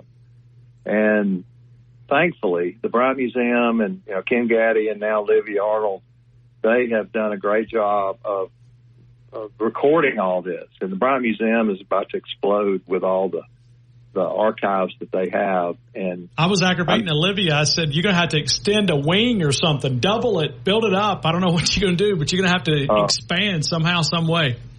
Yeah, people from the street that just go through the museum, they're only seeing half the building. The other half of the building is literally, and you've been in there, it is from the floor to the ceiling, just stacked with books and videotapes and all kinds of archival stuff, not just Alabama football, but all of college football. And they do need more space desperately, but they do a great job. At Crimson Chronicles, we're just kicking it off. I invite people to listen to any of those interviews. They can find it on YouTube, Spotify, Apple. And when you do it, subscribe to it. It doesn't obviously cost anything to subscribe, like it, put in a comment on YouTube. And we try to drop one every Tuesday morning. And we had 2 this week. It was kind of a bonus, an extended one from Tuesday. We had the Steve Townsend interview about the Saban hire and the Greg Byrne interview about the DeBoer hire. And Steve knows that as well as anybody when you look at that transition. So I will be excited to go to YouTube. You can simply find it, Crimson Chronicles Podcast. Subscribe on the YouTube channel side. Tommy Ford, a historian of the University of Alabama. Tommy, it's always good to be able to visit with you for a couple of minutes. I'm sure we'll talk down the road. Thank you for the opportunity. Thank you for having me, Ryan. Appreciate it. Thank you. Tommy Ford helping us out there. A lot of fun to be able to dive into this. We're going to phone calls the rest of the way. We've got Kalen DeBoer audio that we're going to get to. Some things that he said that grabbed us. We'll do it next. We'll take your phone calls the rest of the way home right here on The Game. T-Town Tide 100.9, 1230 WTBC. We come back with a little Toby Mac. Nate Oates, 4 o'clock song. Toby Mac, the elements of Alabama Crimson Tide basketball, only 67 days away. We're now down to the hours, right? 2 hours in. Auburn fans, you guys help me out a little bit. The game's at 6 o'clock. That would be 48 hours. Add 2 to that. What do you come up with? We are now 50 hours away from Alabama Crimson Tide football. Does it not feel good? It feels energizing. We are always powered by Tuscaloosa Toyota, TuscaloosaToyota.com, 3325 Skyland Boulevard, and online at TuscaloosaToyota.com. The one thing that really grabbed me from Kalen DeBoer last night was the amount of confidence. You can see it. Pee Wee, you were there. Stephen and Raleigh, I know you were listening here on Tide 100.9. I heard so much confidence out of Jalen Milroe. Like, it was just something there. He just seems comfortable. Pee-wee, did you pick up on that? Yeah, exactly. From the radio perspective, because I was listening here on Tide 100.9, the confidence that it was coming through that microphone, you could hear it. Yeah, he looked really at ease up there. He did. And then I don't know how he looked, but he sounded it. Yeah. Yeah, but I mean, he looked really at ease up there, and then the confidence that you could just feel from him as he was talking, and Coach DeBoer as well. I mean, it was a wild, wild time in that restaurant last night. You heard Tommy. You were there. It was slammed. Right. I've never, ever have I seen or heard of that many people being at that show before. You know, and I know you want to get that off to a good start, but I even heard Kalen DeBoer talking about this crowd and what it makes it special. I like what Tommy Ford said, because with all these things that many universities would have collapsed, took their ball and went home. Alabama fans supported this program through thick and thin, and they deserve a pat on the back. It's what separates this place from other areas and other fan bases. Yeah, you know, I was one of the many that sat through Bryant-Denny Stadium all through the dark years, you know, and at times it was tough. It was tough, but you can't never give up. And then we got to live probably the most prosperous coaching tenure that's ever going to be done in college football again. But I'm ready for the new. I think the man is fired up. I know I am. You can see it. You can hear it in his voice, too. Yes, exactly. That's why I think Alabama's going to cover the spread. I think it's going to, you try to get off to an era. It's not just starting a season. You're trying, same thing when they did with Ryan Williams. They went out and signed him from Saraland. It was a launching pad. What if Ryan Williams goes to another school and you kind of don't get that momentum? I think that's the same game that we're going to see on Saturday. Stephen in Raleigh, North Carolina. Stephen, good afternoon, sir. You're in the game.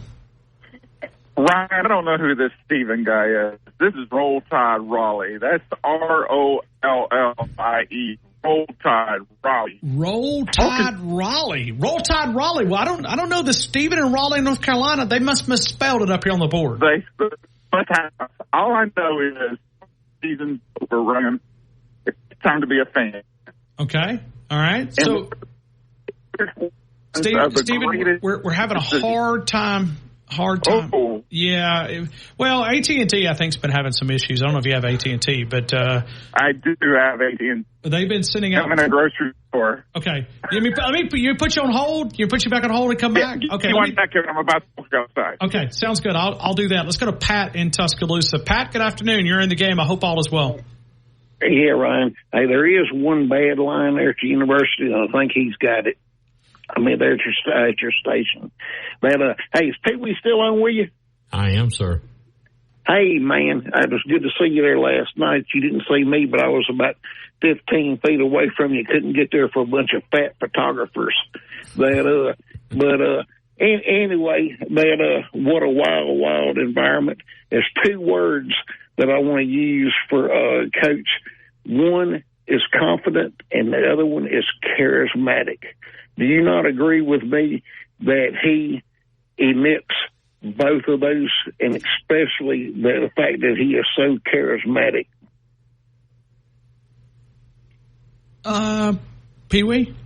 I see a little bit of what he's talking about. I mean, he's an upbeat guy. He is. No, he's a half full guy. He's not going to point out the negative, and that really makes our job a little bit harder because you have to read that, right? I mean, we're trying to read who Kalen DeBoer is. We had one of the media guys on from Seattle, Dave Mahler, on a couple of weeks ago, and I'm like, all right, help me understand, because we're hearing so much of Kalen DeBoer.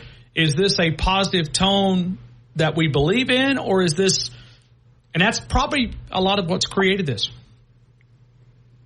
Yeah, but I mean, I think that this whole deal is, I'm extremely confident in this defense. That I believe this defense is going to be way, way better. I'm looking at my feeling is that this is going to be a top 10 defense, and that's what it's going to need. Is to take us over the top. Based on what? Just a gut feeling? No, based on the recruiting, right? A top 10 defense. Based on every position having superstars in almost every position, but we have some of the highest rated edge rushers that there are available anywhere, Ryan Fowler. Okay. There's nobody with better and stronger edge rushers than what we have on this defense. There's nobody that has a faster middle linebacker than we do on this defense. But we have, and as far as the defensive backfield goes, I do like the linebacker unit. I think when you look at Justin Jefferson emerging as, kind of a co-starter with Deontay Lawson, Jihad Campbell, gives you a lot of flexibility. But I go back to the edge guys. I may not be as confident in that. I think they're going to get sack production because they're going to bring blitzes. But as Kane Womack said earlier this week, you're also going to give up some plays too. Mm-hmm. Well, okay, they may, but that's where it comes into play on the safeties back there, and it comes into play with Sub and Sab, ever how you say his name, and that. But the biggest thing is, Damani Jackson on one edge, and the fact that we've got a captain on the other edge. I'm telling you, this defense is going to be special, y'all. And we've got a quarterback room. If anything happens to Jalen, Ty is ready. Well, I'm a thorough believer in Ty Simpson. You were there last night. Pee Wee was as well. What did Kalen DeBoer say? I've got 4 quarterbacks that I believe in. Mm-hmm. Exactly. Hey, I'm telling you, Marshall Dillon is ready to go too if something happens. But I don't know if this other guy has a speed. Go ahead. Pat. What? You don't believe me, Ryan Fowler. I'm telling you, he's ready to go. And but Ty is going to be special. You hear me? If he gets a chance. I know you believe in everybody. You sound like Coach DeBoer, half full here, but I'm not half full. I'm all the way full. I'm all the way to the top. Hey, I'm rolling over with Tide. You sound like Harvey Updike, right? I'm full of it. No, not Harvey Updike. Who was the guy that said I'm full of Bama? That was Harvey. Oh, it was? You just got too much in you? Too much Bama in me. But no, man, hey, and Pee Wee, hey, thanks for driving all the way up from down in Grand Bay, Alabama. We've been blessed with no hurricanes, and I'm still praying for you down there, man. Well, we appreciate that down there. Yep. Now, y'all Pat, have a blessed day. Thank you. Have a great day, man. Thank you, Pat. Pat in Tuscaloosa. Let's continue with more phone calls, and we go to Marty in Arkansas. Marty, good afternoon. You're in the game. Hey, Ron. How you doing today? I'm good. I hope you are as well.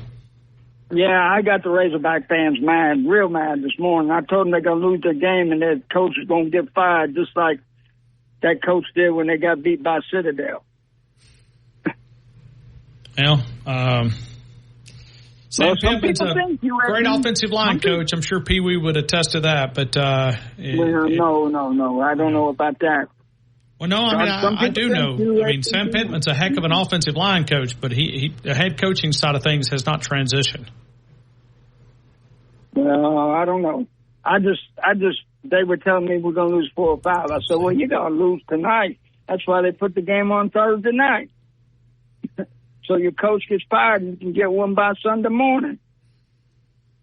That's what I told them. But Marty, you're just trying to aggravate your Arkansas fans. I get it. I get it. But and listen, I'm not believing in Sam Pittman. That's not what I'm saying. They aggravate me, saying we're going to lose 4 and 5 games, and the board's no good, and Saban cheated. They aggravate me too.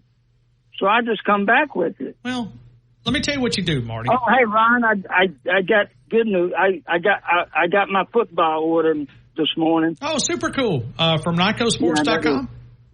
Yep. Cool. And that's pretty unique, man. 6 national titles. I'm gonna give it to Zach because Zach's a big fan, but he got to meet Saban and all that. So I'm gonna give it to Zach for a Christmas present. You're a nice guy. All right. So when you go into Bryant-Denny Stadium on Saturday, because you're coming down to the game, right? Correct. All right. What do you want to see?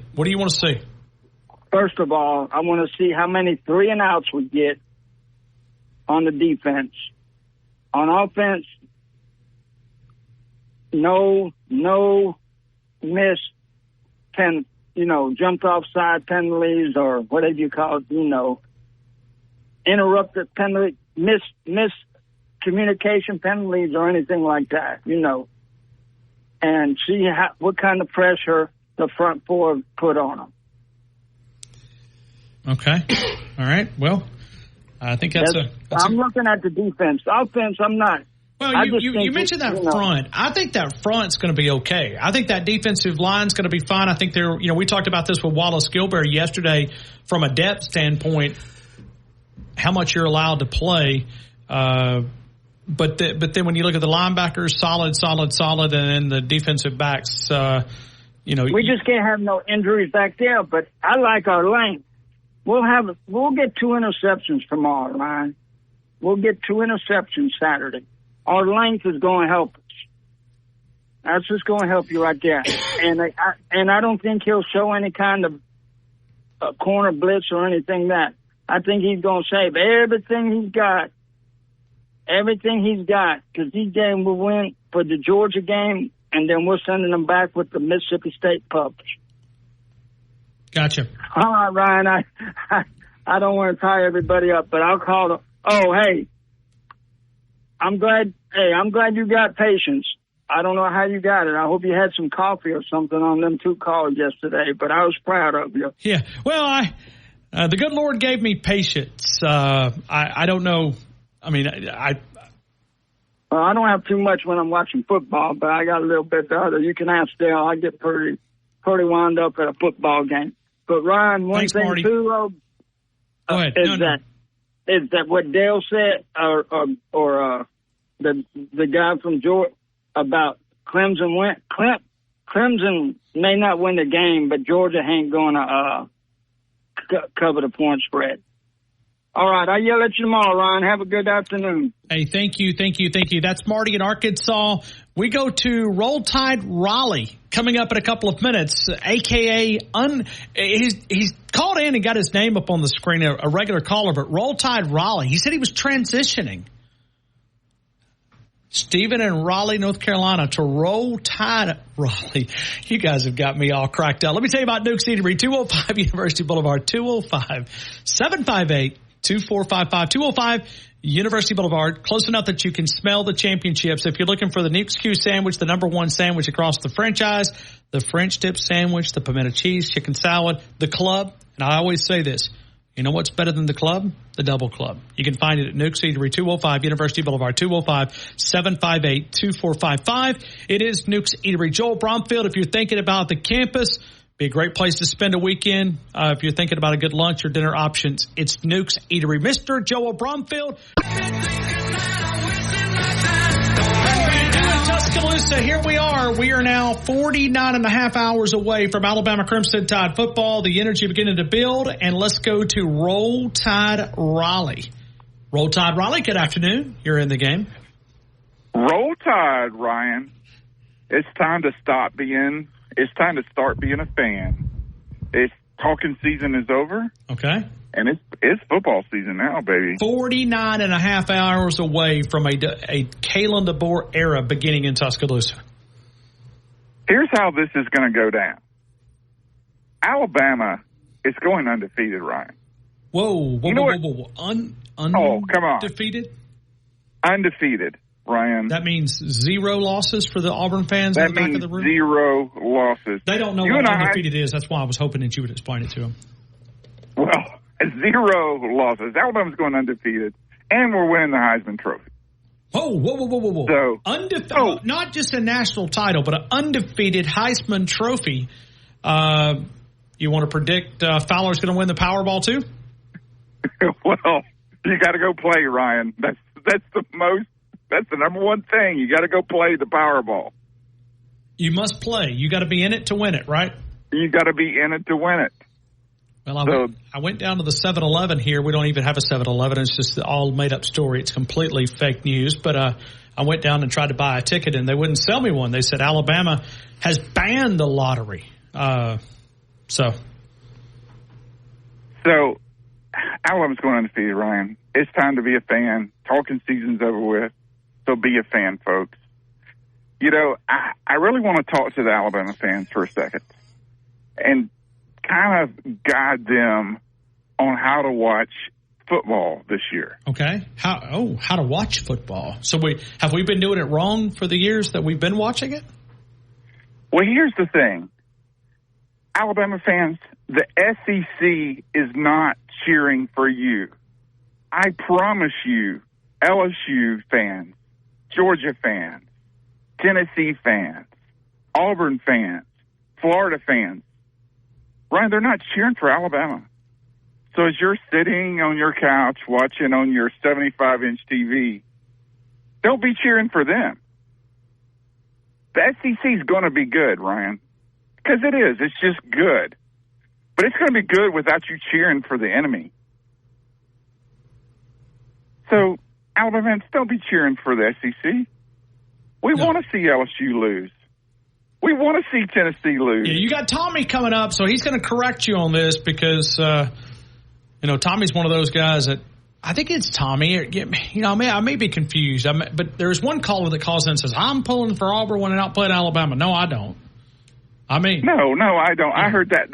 That's from my mother's generation. Yeah, Ryan. which my mother's generation did that. They were soft. No, they hate us, Ryan. So I'm not cheering for them. It's why I can't be like a Tennessee Titans fan. Why am I going to be a Titans fan on Sunday when they're all Tennessee fans on Saturday? I can't lay in bed with that.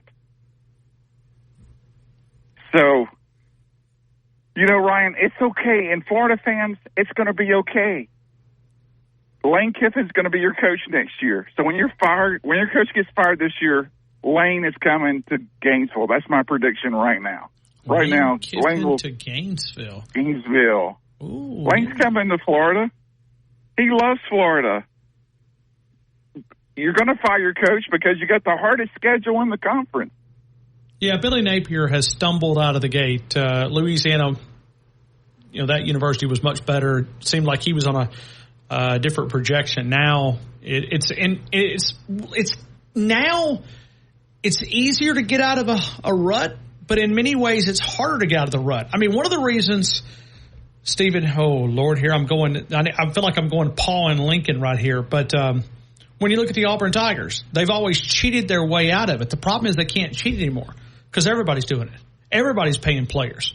Auburn was able to separate themselves because paying players. Some of these schools are kind of telling on themselves, how do they get out of this little rut? I don't see Billy Napier making it. I think, that's going to be the debate. Which SEC coach gets axed the first? Could it be Sam Pittman? Could it be Billy Napier? Is it somebody else? There will be. Ryan, Auburn, like I said a few weeks ago, almost has a program. They almost have a program. That's AUMOST. And they pay for years. They paid when they would be good every 4 or 5 years. And you could tell that's when they paid the players, Ryan. But you look at their recruiting class now, Ryan, and yeah, they're number 6 or whatever they are. Do you think that the Auburn folks are going to want to pay like they're paying right now every year to be as good as they are? It all depends it depends on Kalen DeBoer, because Auburn has always lived in the shadow of the University of Alabama. And I know they came out with this Husky Harsin or whatever they were calling Kalen DeBoer. Right. They thought he was going to be like Brian Harsin. I'm going, you guys are idiots. We all know that, but you kind of confirmed it. And now with, Ryan Williams, they literally thought they thought they had a chance at Ryan Williams. I mean, and really they probably should have. I mean, they had a former player that had played at Auburn, right? Ryan Williams Sr. And at the end of the day, Kalen DeBoer in 2 weeks was able to make up the ground. What does that say about Hugh Freeze and those burner phones? Not much. Not much, Ryan.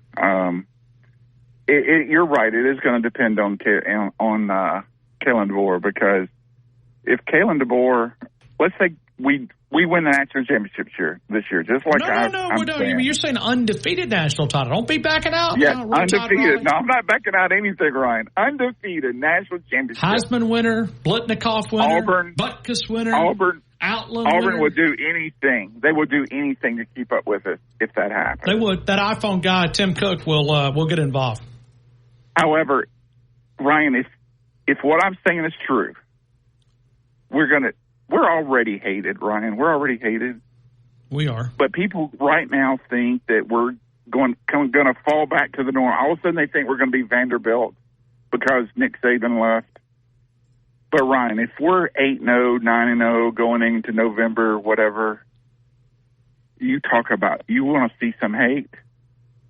You will see hate unlike you've ever seen against Alabama, because people really do believe we're going to go back to being, Mike Shula, Alabama. And Mike Shula, Alabama is not the norm, folks. That's right. We've had 4 or 5 coaches win more than one national championship.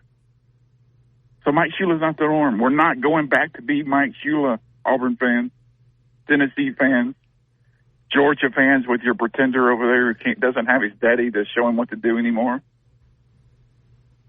Roll Tide, Ryan. Roll Tide, Raleigh. Let's go to Kalen DeBoer talking about the tradition. We talked about the culture that Alabama's been able to create. Let's go here to our good friend Kalen DeBoer talking about the tradition of the University of Alabama, the culture that Coach Saban. Listen to him tie all this together. This is when he looked and he embraced it and not being able to back down. He came to the University of Alabama, but he's also embracing the culture and the standard that Coach Saban has created. This is Kalen DeBoer earlier this week.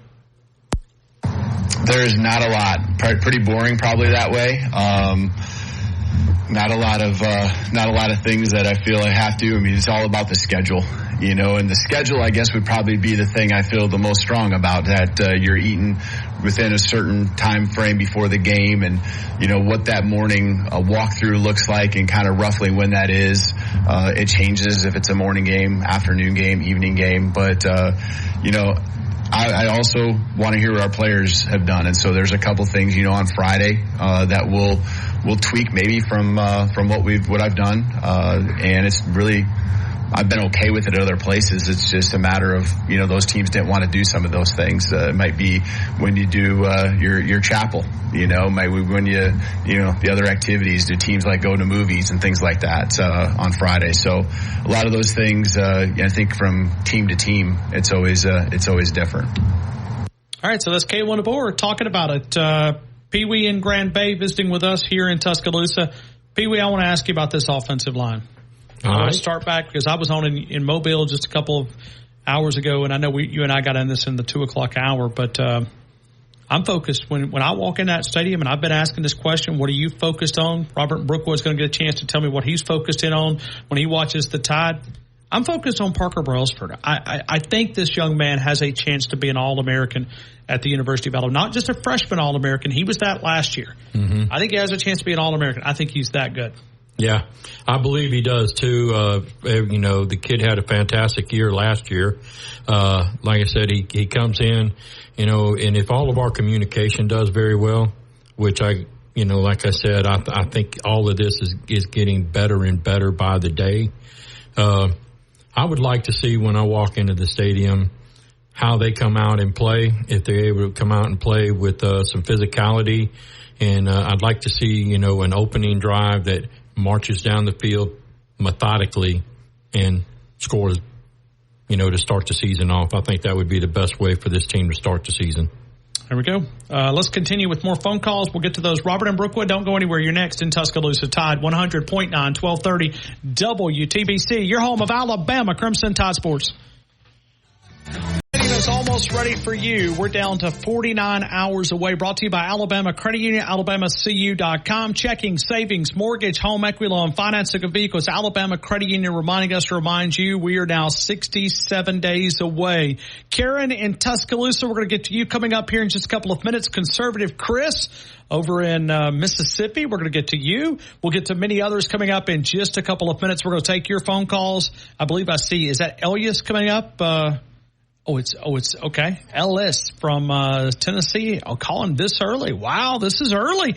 The last duck through the hole wants to be the first duck through the hole on a Thursday afternoon, right here on the game. I do remind you, it's DanielMooreArt.com, DanielMooreArt.com, Alabama Game Week specials.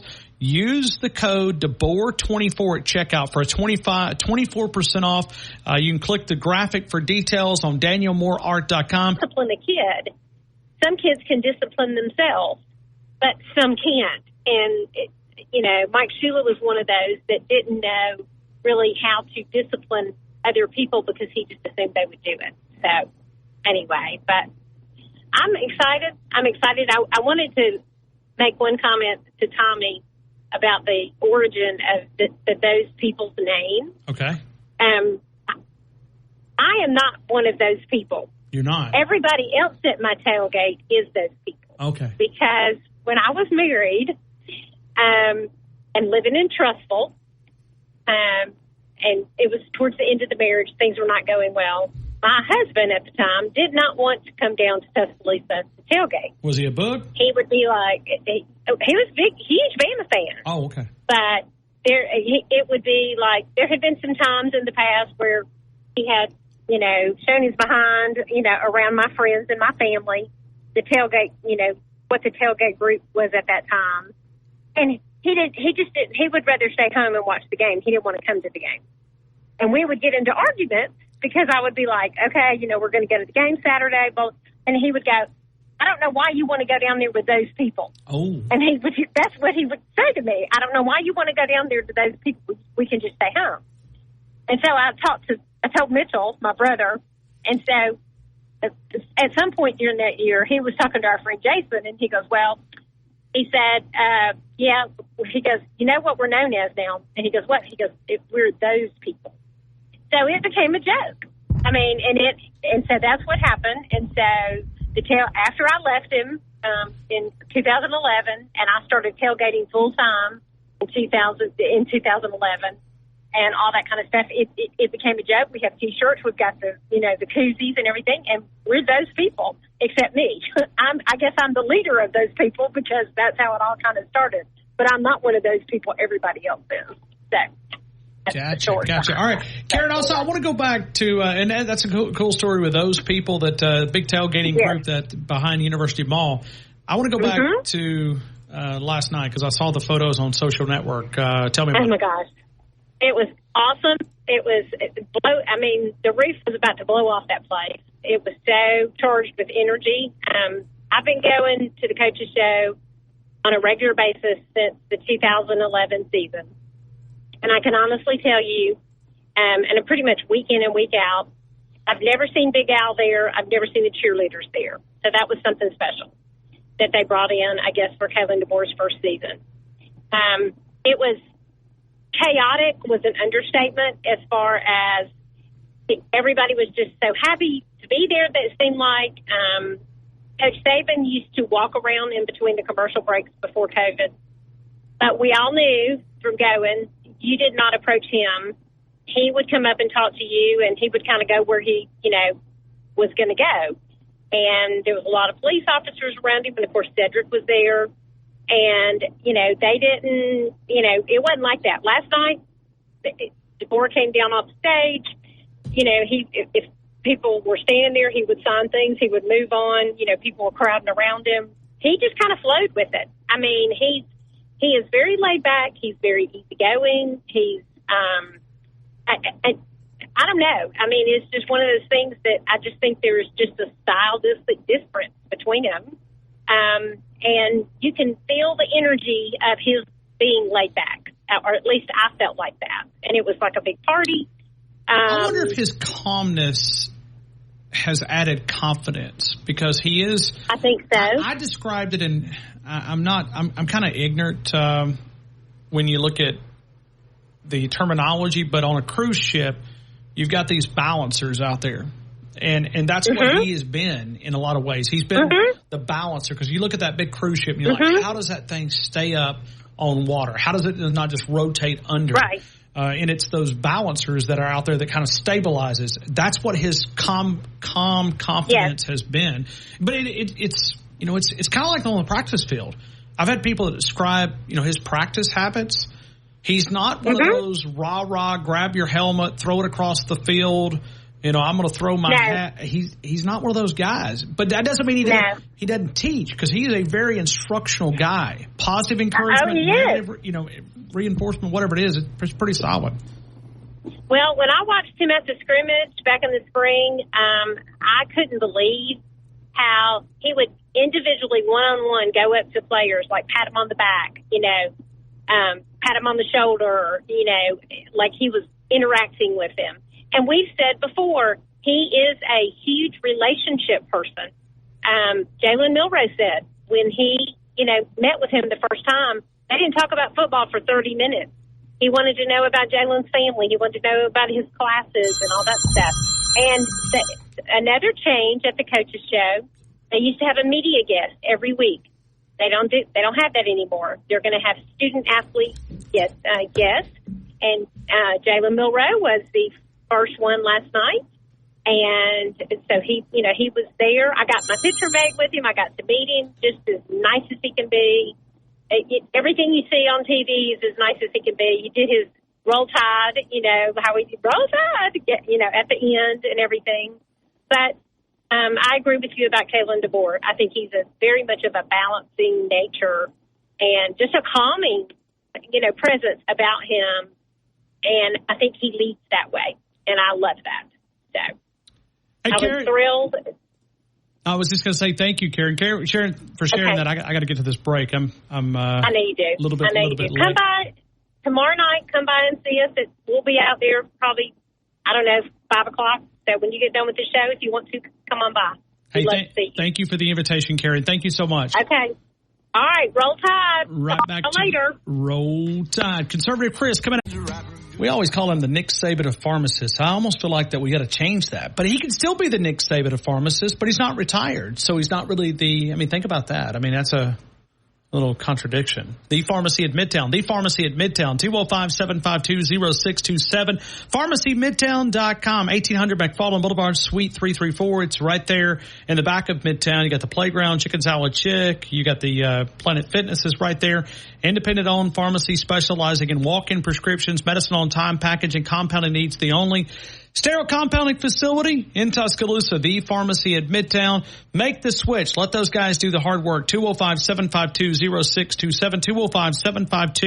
205-752-0627. The Pharmacy at Midtown. The Pharmacy at Midtown. Also delivery available on days of the week, certain days of the week. So if you're looking to have your prescriptions filled and delivered, that's an option at the Pharmacy at Midtown. Let's go to Conservative Chris. Conservative Chris over in Mississippi. Good afternoon. You're in the game. Roll Tide, roll, Fowler, and drill, baby, drill. Drill, baby, drill. Looks like they're drilling because the gas price is down to $2.60 a gallon. So somebody's fracking or whatever we're doing. Somebody's fracking and flip-flopping and all kind of good stuff, man. Build that wall. Oh, I'm sorry. That was Trump's flip-flopping and no tax on tips. That's everybody's idea now, man. It's a clown show, but anyway. Man. Hey, I just want to say congratulations. You have successfully navigated another off season, man. You made it. Baby. You're right here. That's why You're I'm here so at the excited. finish line. That's what I'm excited because it like starts my the season, right? So that's where I'm at. That's where I'm at. I have not heard nobody congratulate you. We know your listeners that listen to you year round know that's a big deal for you making it through the off season and getting into football season, man. You work your butt off, man. Congratulations. Well, and this one has been. All right, I'm going to be transparent with you. Kalen DeBoer is working us. He's making us. I may never complain about access that Nick Saban did not or did give us. Coach, if you're listening, I doubt you are. You're preparing your football team. But if somebody's listening and tell you, we do appreciate the access, but it kicked our butt, man. We went 17 years with very limited access, and then it's like every day, bop, bop, bop, bop. I've driven in more to the complex in the last 40 days, 35 days, whenever it was, than I have probably in 17 years. Yeah, I guess that does make it a lot more manageable, I guess you would say. You haven't had to, I guess you're telling us you didn't have to work quite as hard this offseason as you have in the past. No, it was like one media availability. Coach Saban closed practice, so you couldn't go to practice. Then you just had to freelance and depend on callers after that. The milkshake guy at Jack's. You deserve it. You deserve everything that Kalen is going to do for the media and just make y'all's job a lot more pleasant. So, well, you heard. Last night, the electricity. You having people that Pee Wee in Grand Bay, Karen here in Tuscaloosa talking about going to the event, and they've never seen it that much excitement. It was, what I was understanding was packed, literally, to the brim. There was no available seats, but there's never any available seats, but it was just a different atmosphere. I think Alabama fans, that cloud of when Coach Saban was going to retire, was it this year, was it next year? When you get that age, you're never promised anything. And that cloud of when he was going to retire has energized this fan base with Kalen DeBoer. Well, there's no more anticipation anxiety. We don't want to use the word anxiety around Alabama, but just when he was going to go and when was everybody going to be right, and all that's been removed. And, I mean, it's going to be different. I will be in the stadium Saturday afternoon. It's going to be different. I mean, hopefully everything will be in a good way. I mean, I haven't heard a fan base get this fired up over Western Kentucky in quite some time. So that's encouraging. But man, can't wait to see it. Can't wait to watch it and be a part of history, man. This is historical. Be a historical night. All right. By all means. And I noticed how today we've been giving Parker Brailsford a lot of love. But what else, other than a center snapping the football, will you be focused in on to say, hey, I like it. All right. I'm going to hit you with something that thinks will blow your mind, because I'm an attention to detail kind of guy. What I'm going to be watching is, in particular, and this might sound kind of simple and elementary, but these are the kind of things that really kind of tell me the future of our football team. I'm going to be pretty much just watching the attention to detail, just the smoothness, the communication, players coming on and off the field, the penalties, 12 people on defense. I mean, things we've seen before. These are the kind of things I'm going to be watching just to see how his system works. Does everybody know where they're going, where they're supposed to be, and just the exchange of players coming on and off. I'm anxious to see how the communications and the helmets are going to play a part of the game. Is the speed of the game going to be a lot faster now, trying to get the play off before the 15 seconds is up, or what? I really do think that's going to be a game changer this year. I think it's going to speed the game of football up a lot. I was hearing somebody talking about the Florida State Georgia Tech game and how both teams had 7% offensive possessions in that game, and I want to see how football has changed this year in general because of the new rules. But I really do.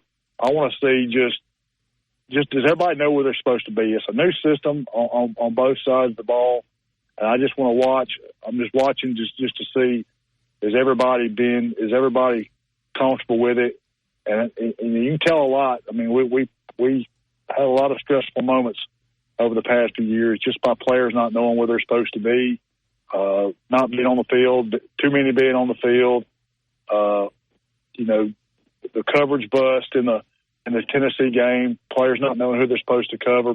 It's a whole new system, and I just want to see how this, the spring and how this fall, how these players have learned that system and what it's going to look like. I'm sure it's going to be some more to that through the season, at actual game time, reps, a little bit different than practice.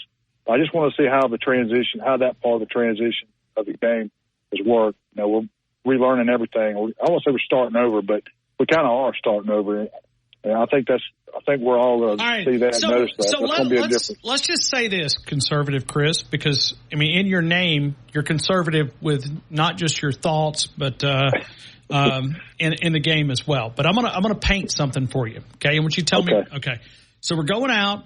Let's say that we've seen Jalen Milroe take a big step, and we're seeing the confidence that he's showing in these media availabilities. Okay. What if we have one or two penalties, minimum number of penalties, no bad snaps, not over the head, not on the ground, not over to the the running back, or not over the cheerleaders or wherever. I mean, it's crazy. Okay, so what if you see that, and let's say Alabama opens up a big old can. I mean, I'm talking about stomping a mud hole in them, and you look like dominant.